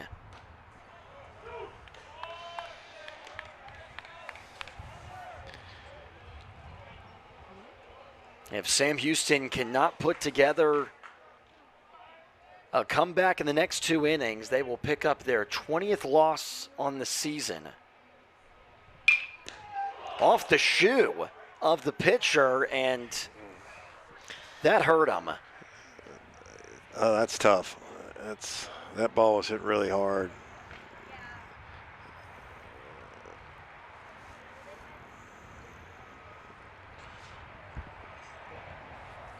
Hate to see that. That's one of the perils of pitchers right there.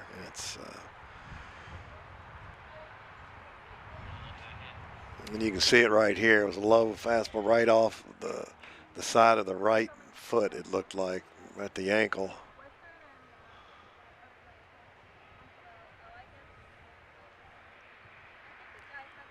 So Danny Valadez is being attended to by the training staff, and that was just a booming hit by Hayes. Yeah, I think we can be sure that ball left the bat at over 100 miles an hour and caught him flush right on the side of the right foot. You could hear the side of the shoe pop when it made contact, and thankfully Valadez does get to his feet, but Sam Houston, they're not even going to try to bother and see if he can continue in this game. There is a new pitcher coming in for the Bearkats. So we'll take a break and be right back.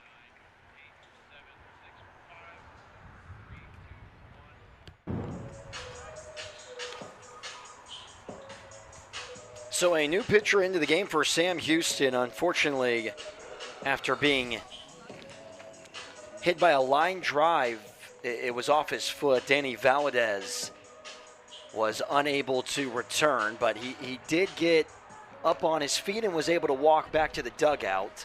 And that gives way to Tate Hickman, a freshman that is making just his 8th appearance of the season, and he's still trying to find his form early on in his college career.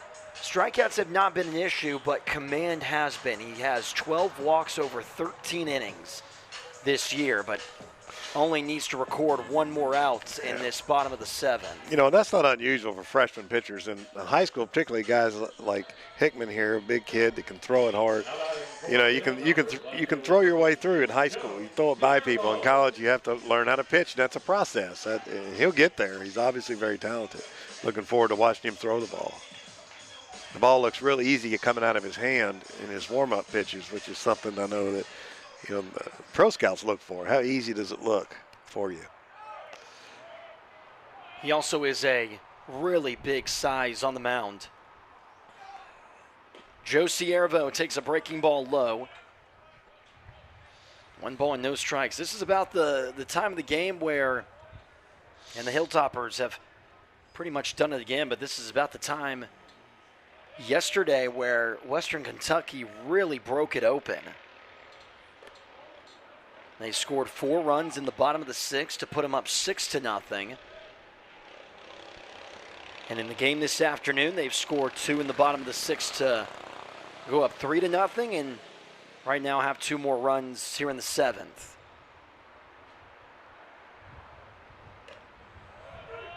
There's a strike on the 2-0 pitch by Hickman.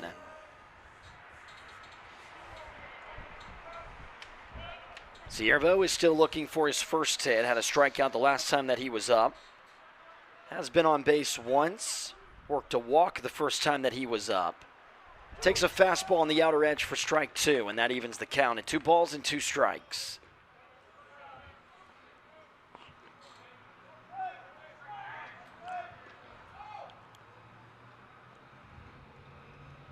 Hickman comes set at the belt, looks back at second and heaves it. Misses high. 3 balls and 2 strikes. Fastball up to 93 miles per hour, and the farther he gets in college baseball and he learns to use that lower body even more, his velocity is going to pick up. He throws a lot with his arm, which he's got a strong lower body. He can really get some velo. Runners go, and he misses nowhere close to the strike zone. So the bases are loaded, and that brings up the shortstop, Reed Howard. Next up, the shortstop, number 3, Reed Howard. Now, Reed Howard does have 4 home runs this season and 16 RBIs, so if you're looking for some fireworks, a possible grand slam is not out of the works. A wild pitch by Hickman. Here comes Lazama, and he scores to make it 6-0 Hilltoppers. Well, this game is starting to look like a very similar, it's not a carbon copy to last night's game, which ended 6-0. We got these middle innings when Western Kentucky took control of the game, and that's kind of what's happening right here.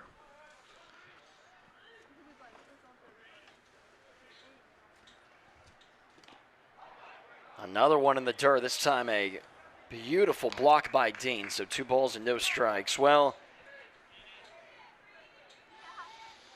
the ERA overall for Sam Houston is around 7 as a team. This is the part of the game where they have really struggled. Howard with a deep drive down the left field line. You can kiss it goodbye.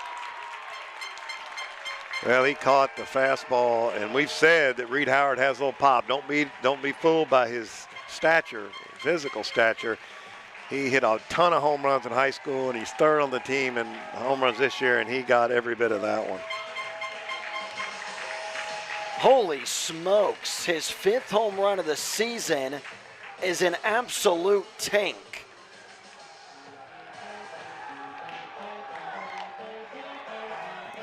And you can see where that pitch was, right up and over, and Howard turned on that. And it shows if you're swing mechanics and you have good bat speed, you don't have to be the biggest guy in the stadium to hit one out. And we were just a wild pitch away from seeing that grand slam. Yeah.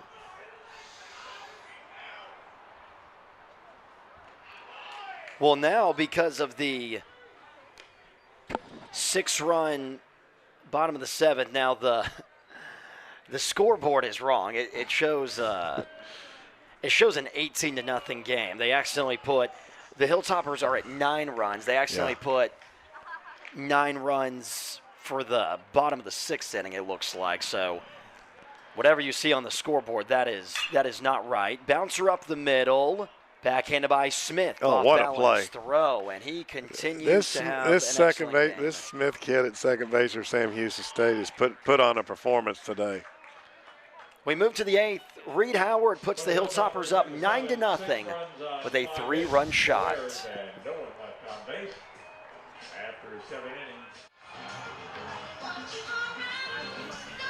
Zach Lyles returns to the rubber for Western Kentucky as this game has turned for the better in favor of the Hilltoppers.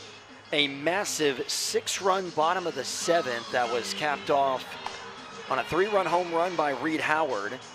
Now has Western Kentucky up at 9-0 on Sam Houston. And now the Hilltoppers are just 6 outs away from officially winning this weekend series against the Bearkats. You know, the other product of that last inning, quite honestly, is that Western Kentucky is probably going to be absolutely loaded tomorrow in the bullpen with some really big arms that haven't had to pitch in this series yet. So depending on what Coach Reardon decides to do with Lyles here, we could see some of the really strongest arms on this Western team available tomorrow. Yeah, they really will have a great chance, like you said, to sweep in that Sunday afternoon game.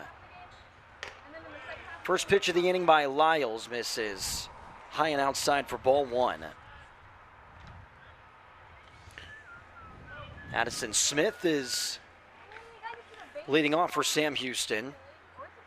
He's had a couple of web gems already. Mile-high pop-up, foul ground near the Hilltoppers dugout. Vasquez hangs on to it for the first out. Really, you know, that's a really good play by Vasquez. That's a whole lot harder than it looks even. Ball drifting over to the dugout, and it's a mile high. Really nice play. Seems like they have to be the hardest plays to make in the field. It's just, especially on a windy day like today, it gets up into the sky. Beautiful push bunt. There's a fantastic bunt. Yeah, Ryan Frandon was able to beat out the Niehaus. Yeah, throw. take a look at this. He's done this before. I'll promise you that. There was no shot on that play. Really nice push bunt. Put it in the perfect spot because Niehaus was playing so deep. He had his heels on the edge of the outfield turf. Easton Dean, the catcher now. Lyles zips a fastball right by him for strike 1. A lot of fans have stuck around for the entirety of this one as it's gotten out of hand for Sam Houston. But a really good day to come out to the ballpark. Sam Houston, they're taking their lumps here in the last 2 days, and they may take a good number of lumps this season. But if they can keep this young core together, these young freshmen and sophomores, there's some big games, big days coming for Sam Houston State Bearcat baseball because these guys are getting some incredible experiences at a very, very young age. Yeah, in a couple of years when all these guys are I wouldn't want to play them. seniors and juniors, and they'll have all that experience that they picked up at just such a young age. Ideally, yes, you would think that Sam Houston, they're going to be okay in a couple of years. Maybe even next year they might put together, if they bring back this same core. I guess this year, if you fall to 7-20, if they end up losing this game, they'll be 7-20. But this year is all about development, and then I guess the goal next year, if you can get close to kind of a 500 record and win some tournament games, that'll really push you forward to taking that leap in 2027. Yeah, and if you give freshmen a lot of playing time by late April, their freshman year, they're not freshmen anymore. And the same is true with your sophomore. So that this team they're going to get better and better and better. And if they can just keep them together, we talked about the NCAA transfer rules and that kind of thing. If you can keep this group together, this is going to be a really, really good team. Looks like Demmer was actually hit on his back foot, so Sam Houston with a nice response, loading the bases, and still only one out. There is another lefty throwing in the bullpen. And you can see right here, it just got in on that. Yeah, just got down and in, 2 down and 2 in.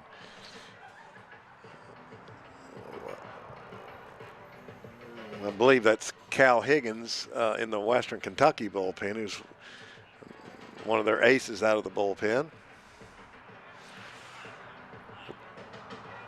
They do decide to keep Lyles in the game, and now the play is under review for if it actually, the last pitch, if it actually did hit Demmer.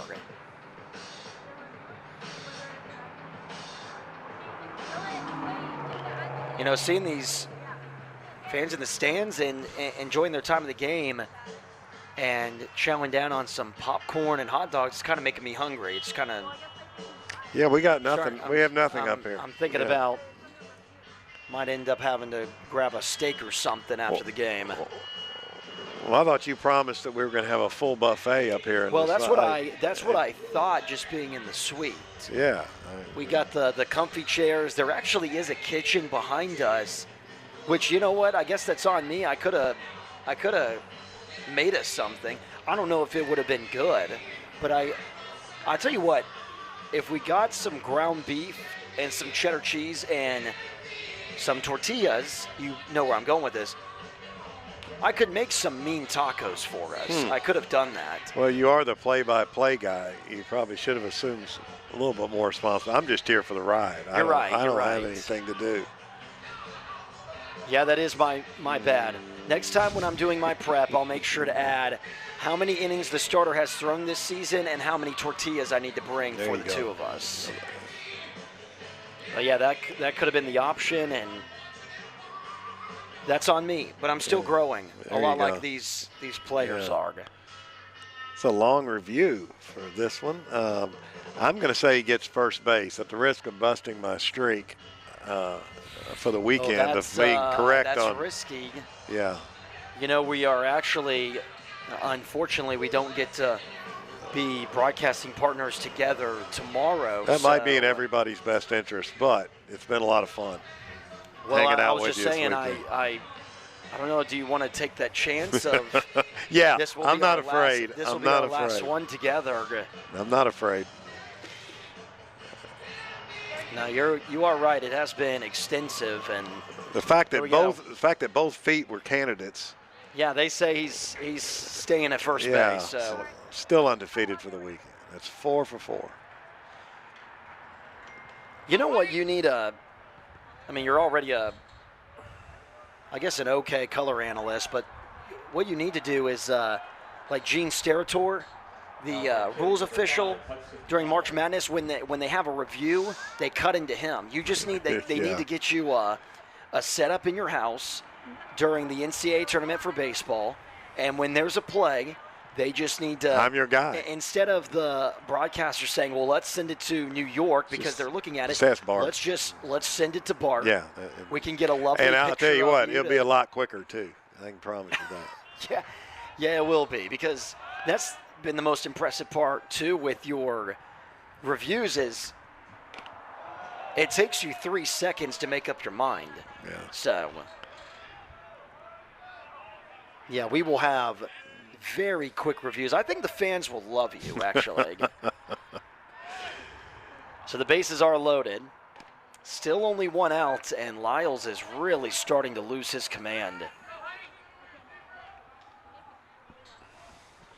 Now, because it is 9-0, as Hudson Pollard is pinch hitting for the Bearkats, just a freshman coming into a big spot. Liner foul in our direction. But because it is 9-0, no surprise that Mark Reardon is allowing his lefty to try to get out of this. A little bit of a test for him. Maybe you're a ground ball away from getting out of the inning completely. Another line drive foul. And Pollard really upset with himself. He knew he had a pitch to clobber that time.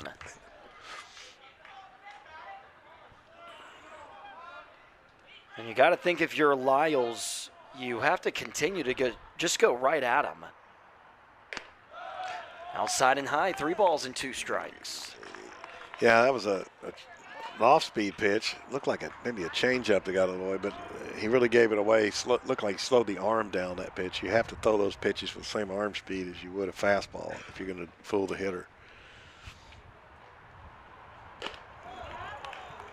Up and in, and to beg your pardon, I thought that was actually. It here we was. go. Everybody lost track of the count on the field. Pollard was so locked in. Now, Reardon has his hands up, but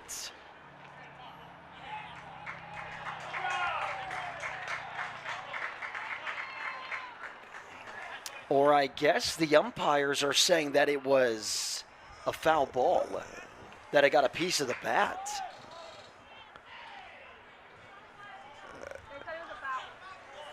Well, that came from the field umpire. He was very confident, because he immediately told the Sam Houston dugout what was going on. So I guess Lyles has another chance. The 3-2.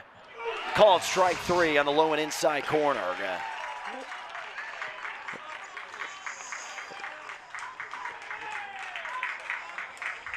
Here's the pitch that was a little controversial here on the 3-2. How about it? Shortstop number 8, Jason Martinez. I can't really. Unless we missed something in the previous.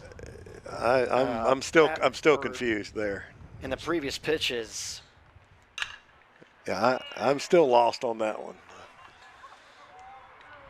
But as you say, the field umpire seemed very certain on the call. Oh, yeah. But I just couldn't see it. Well, I'm stunned that went into. I'm stunned that was not reviewed, or unless that's a play that cannot be reviewed. And now we've got some fans getting after each other on the call now. Oh, is that right? Yeah, it's quite entertaining.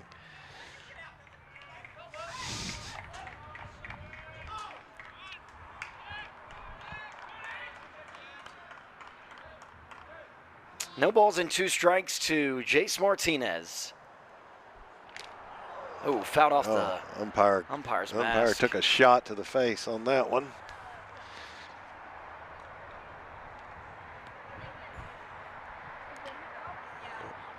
Yeah, and you can see how umpire got hit right in the mask. You can say, I don't care what you're wearing. That still hurts.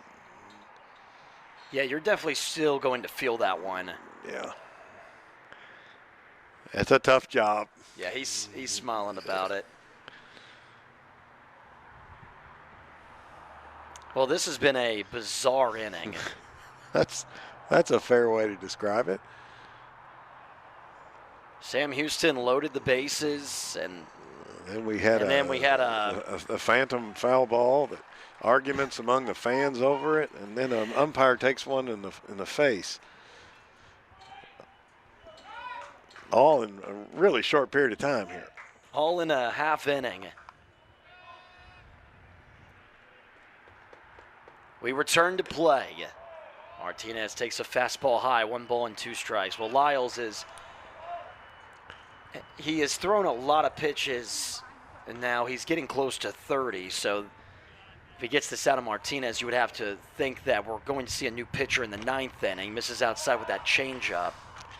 And it seems like the changeup is just not really breaking out of his hand. Well, it looks to me like he is slowing the arm speed down and trying to throw it slow. A changeup, you got to throw it like a fastball and let the grip take care of the speed itself.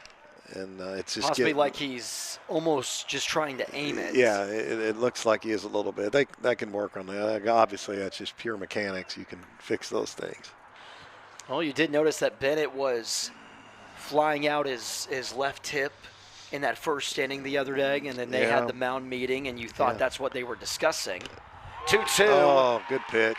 Got him on a called strike 3, and Sam Houston has had the bases loaded 3 times today. Still 0 runs. That's tough. Head to the bottom of the 8th, 9-0, Hilltoppers over the Bearkats. No errors and 3 left on base. 9, Mickey Sheets. Mickey Sheets is now on the mound for Sam Houston to begin the home half of the 8th inning. And you see the numbers on Sheets. Not a lot of appearances, just his 2nd of the year, but the first one was pretty good. Did not let up an earned run, did not walk anybody, and also had a strikeout. Looks like he is going to be a crafty lefty against this now red-hot Hilltoppers lineup, as they have controlled the pace of this entire weekend against the Bearkats. They lead 9-0 over Sam Houston, out hitting Sam Houston as well 11-4, but the defense has not been the smoothest thing in the world in this game. They're up to 2 errors. Western Kentucky has 1. Addison Smith, though, has been a great defensive player at second.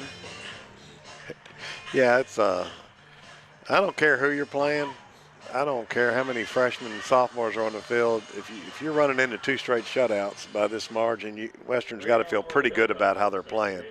And as for my man Smith at second base, it's been really fun watching him play the last couple of days. This kid can really glove it. He has been terrific. And Caleb Niehaus is leading off the inning for the Hilltoppers. This is his first at-bat of the afternoon. Fastball misses low and inside for ball 1. He came into pinch run during that very long bottom of the 7th inning. It was after Drew Berrigan came in to pinch hit and ended up singling into left field. Bouncer to Brown at third.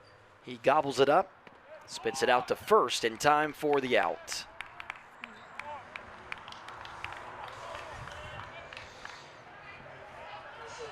Next up for the Hilltoppers, third baseman number 25, Carlos Vasquez. So with 1 gone, that now brings up Carlos Vasquez. It has been a quiet weekend for Vasquez. I was just about to say, Vasquez is due to put some real, excuse the term, metal on the ball. He's a fantastic hitter, and they've been able to keep him fairly quiet, as you said.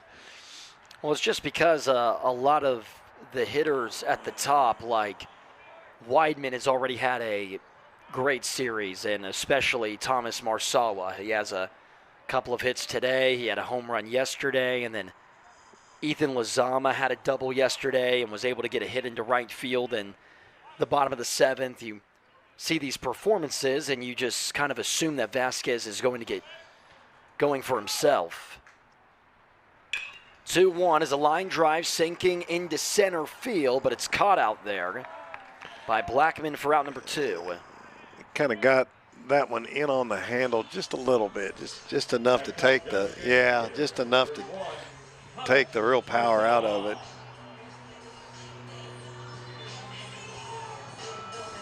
Thomas Marsala now.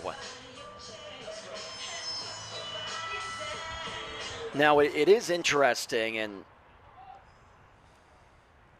It's been like this since Western Kentucky put up the 6 runs in the 7th, but they are just a run away from a run rule victory. And there's a strike. Marsala was not entirely ready. And Mark Reardon, the head coach of the Hilltoppers, wants to know what's up. And maybe he thinks that Sheets is not looking at home plate before he throws. Now, this is why Coach Reardon has won so many games. He's up 9-0 in the bottom of the 8th, and he has given the umpire the business over a strike called pitch when he didn't think the pitcher was getting set, I guess. And well, Reardon has got to be careful because the home plate umpire, I think, is tired of hearing it from him and has gradually gone back to his normal spot. So, you know, in a closer game, maybe there's a little bit more fire from Reardon, but in 9-0 in the 8th inning, really, I guess not a huge need. 2 balls and 1 strike now to Marsala, but the Hilltoppers are 1 run away from a run rule victory. So if Marsala does homer here, or if they're able to create a 2-out rally, then they can just end this game right here in the bottom of the 8th.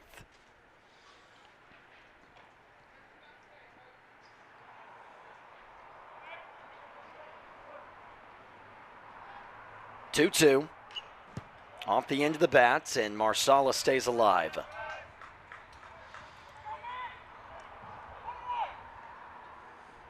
Yeah, I would hate to get into an argument with Mark Reardon.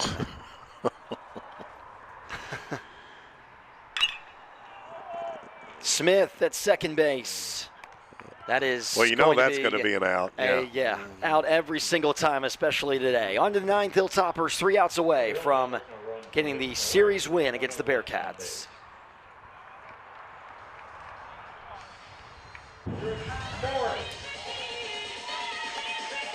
Western Kentucky is 3 outs away from a solid victory on this Saturday afternoon. It's actually Patrick Morris who is now pitching for the Hilltoppers. We thought that Cal Higgins was actually warming up in the bullpen, but it was in fact the senior, his 4th appearance of the year, 9 strikeouts over 6 2/3 innings pitched, and he comes into a pretty comfortable spot with a 9-run lead for himself. We do have a substitution into the game for the Hilltoppers is Dylan O'Connell. He is now playing left field. Weidman is still in center. And then Siervo has moved into right. Caleb Niehaus at second, Reed Howard at short. Vasquez still at third, and then Hayes is at first base with Westbrook doing the catching for Morris. 1, 2, and 3 due up for the Bearkats offense. And Morris is originally from Chandler, Arizona. We've got players from Arizona to apparently to Guam in this game today for Western Kentucky University. Lazama, I guess, is the player from the farthest away for the Hilltoppers. Yeah, Lazama all the way from the great state of California. But, you know, that's what also Mark Reardon wants to bring to this program, is show that they are talented enough that they can go to anywhere in the country to get the best team possible. You know, smaller D1 schools are sometimes kind of limited to just being able to recruit in their region because it's tougher to get those really talented players so far away to convince them to go to, you know, what is the advantage to going to this smaller school? Well, Lazama, you know, or he played in California, but he's originally from Guam. If you can tell somebody when you're recruiting that people come from all over the globe to play for Western Kentucky, you've got a good recruiting line. Swing and a miss. Nice pitch. Westbrook picks it up, fires to first, and there's out number 1 of the 9th. Also, too, Lazama is a great player. Now, I don't know about him as far as, his chances of getting drafted or anything like that, but I have a hard time believing that he won't at least get some looks by major league clubs. There's a few guys on this field that are going to get a shot at a minimum, if not drafted. And I think Western Kentucky's got a good number. Especially Ryan Weidman is one to look at. The guy who started yesterday in Bennett. Fly ball down the right field line, but it hooks out of play. Marcelo's got a chance the way he swings the bat.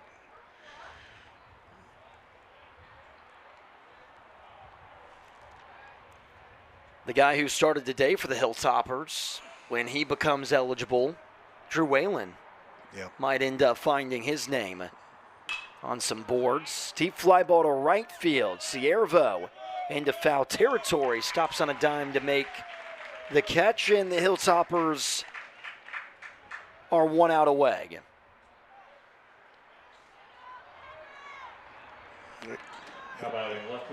And it all comes down to Hunter Autry.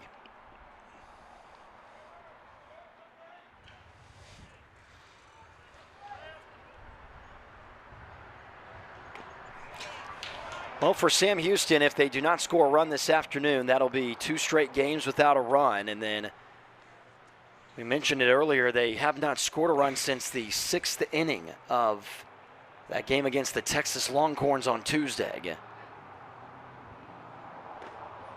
It has obviously been just a dominating pitching performance by Western Kentucky so far through these first 2 games. Everybody that's gone out there has just really overpowered Sam Houston. It has been 20 scoreless innings for the Bearkats offense. And an out here, or a 0 in the 9th, will make it 21. Really nice pitch there. Down the way. You keep the ball down the zone like that with a little bit of movement, you can have a lot of success on the mound. It's just keeping pitchers from getting up is the biggest secret. On the ground up the middle. Howard has it. This should do it. And the Hilltoppers win the series against the Bearkats and will go for the sweep tomorrow. 9-0 win for Western Kentucky. 18 shutout innings this weekend against Sam Houston, and for the second game in a row, the Hilltoppers were able to put up a late big offensive inning. Yeah, and Sam Houston has got to just keep plugging away and keep grinding with these young players. Their program's fine. It's a really good baseball program. They're going to get better and better. Western Kentucky, what do you say? You can't do any better than shutting out a team 2 days in a row. Well, I think I speak for everyone that watched this game. Drew Whalen is definitely the player of the game. Went a career-high 6 2/3 innings pitched, and also notched a career-high 10 strikeouts. He was phenomenal today, Bart. Well, he got a 6-0 record now, and I doubt there's too many pitchers in Western Kentucky baseball history that have started off 6-0 in their sophomore year. This is we're seeing a really, really outstanding pitching run by Drew Whalen. Yeah, it was great. Well, Bart, it was phenomenal getting to work with you this weekend, and we will be back tomorrow. Hilltoppers go for the sweep against Sam Houston. For myself, Matthew Hargrove, and my broadcasting partner, Bart Dolan, and our entire ESPN crew, we say so long from Nick Dennis Field as the Hilltoppers were able to dominate today against the Sam Houston Bearkats. 9-0 shutout victory, out hitting the Bearkats 11-4. Have a great rest of your Saturday afternoon, and we'll see you tomorrow.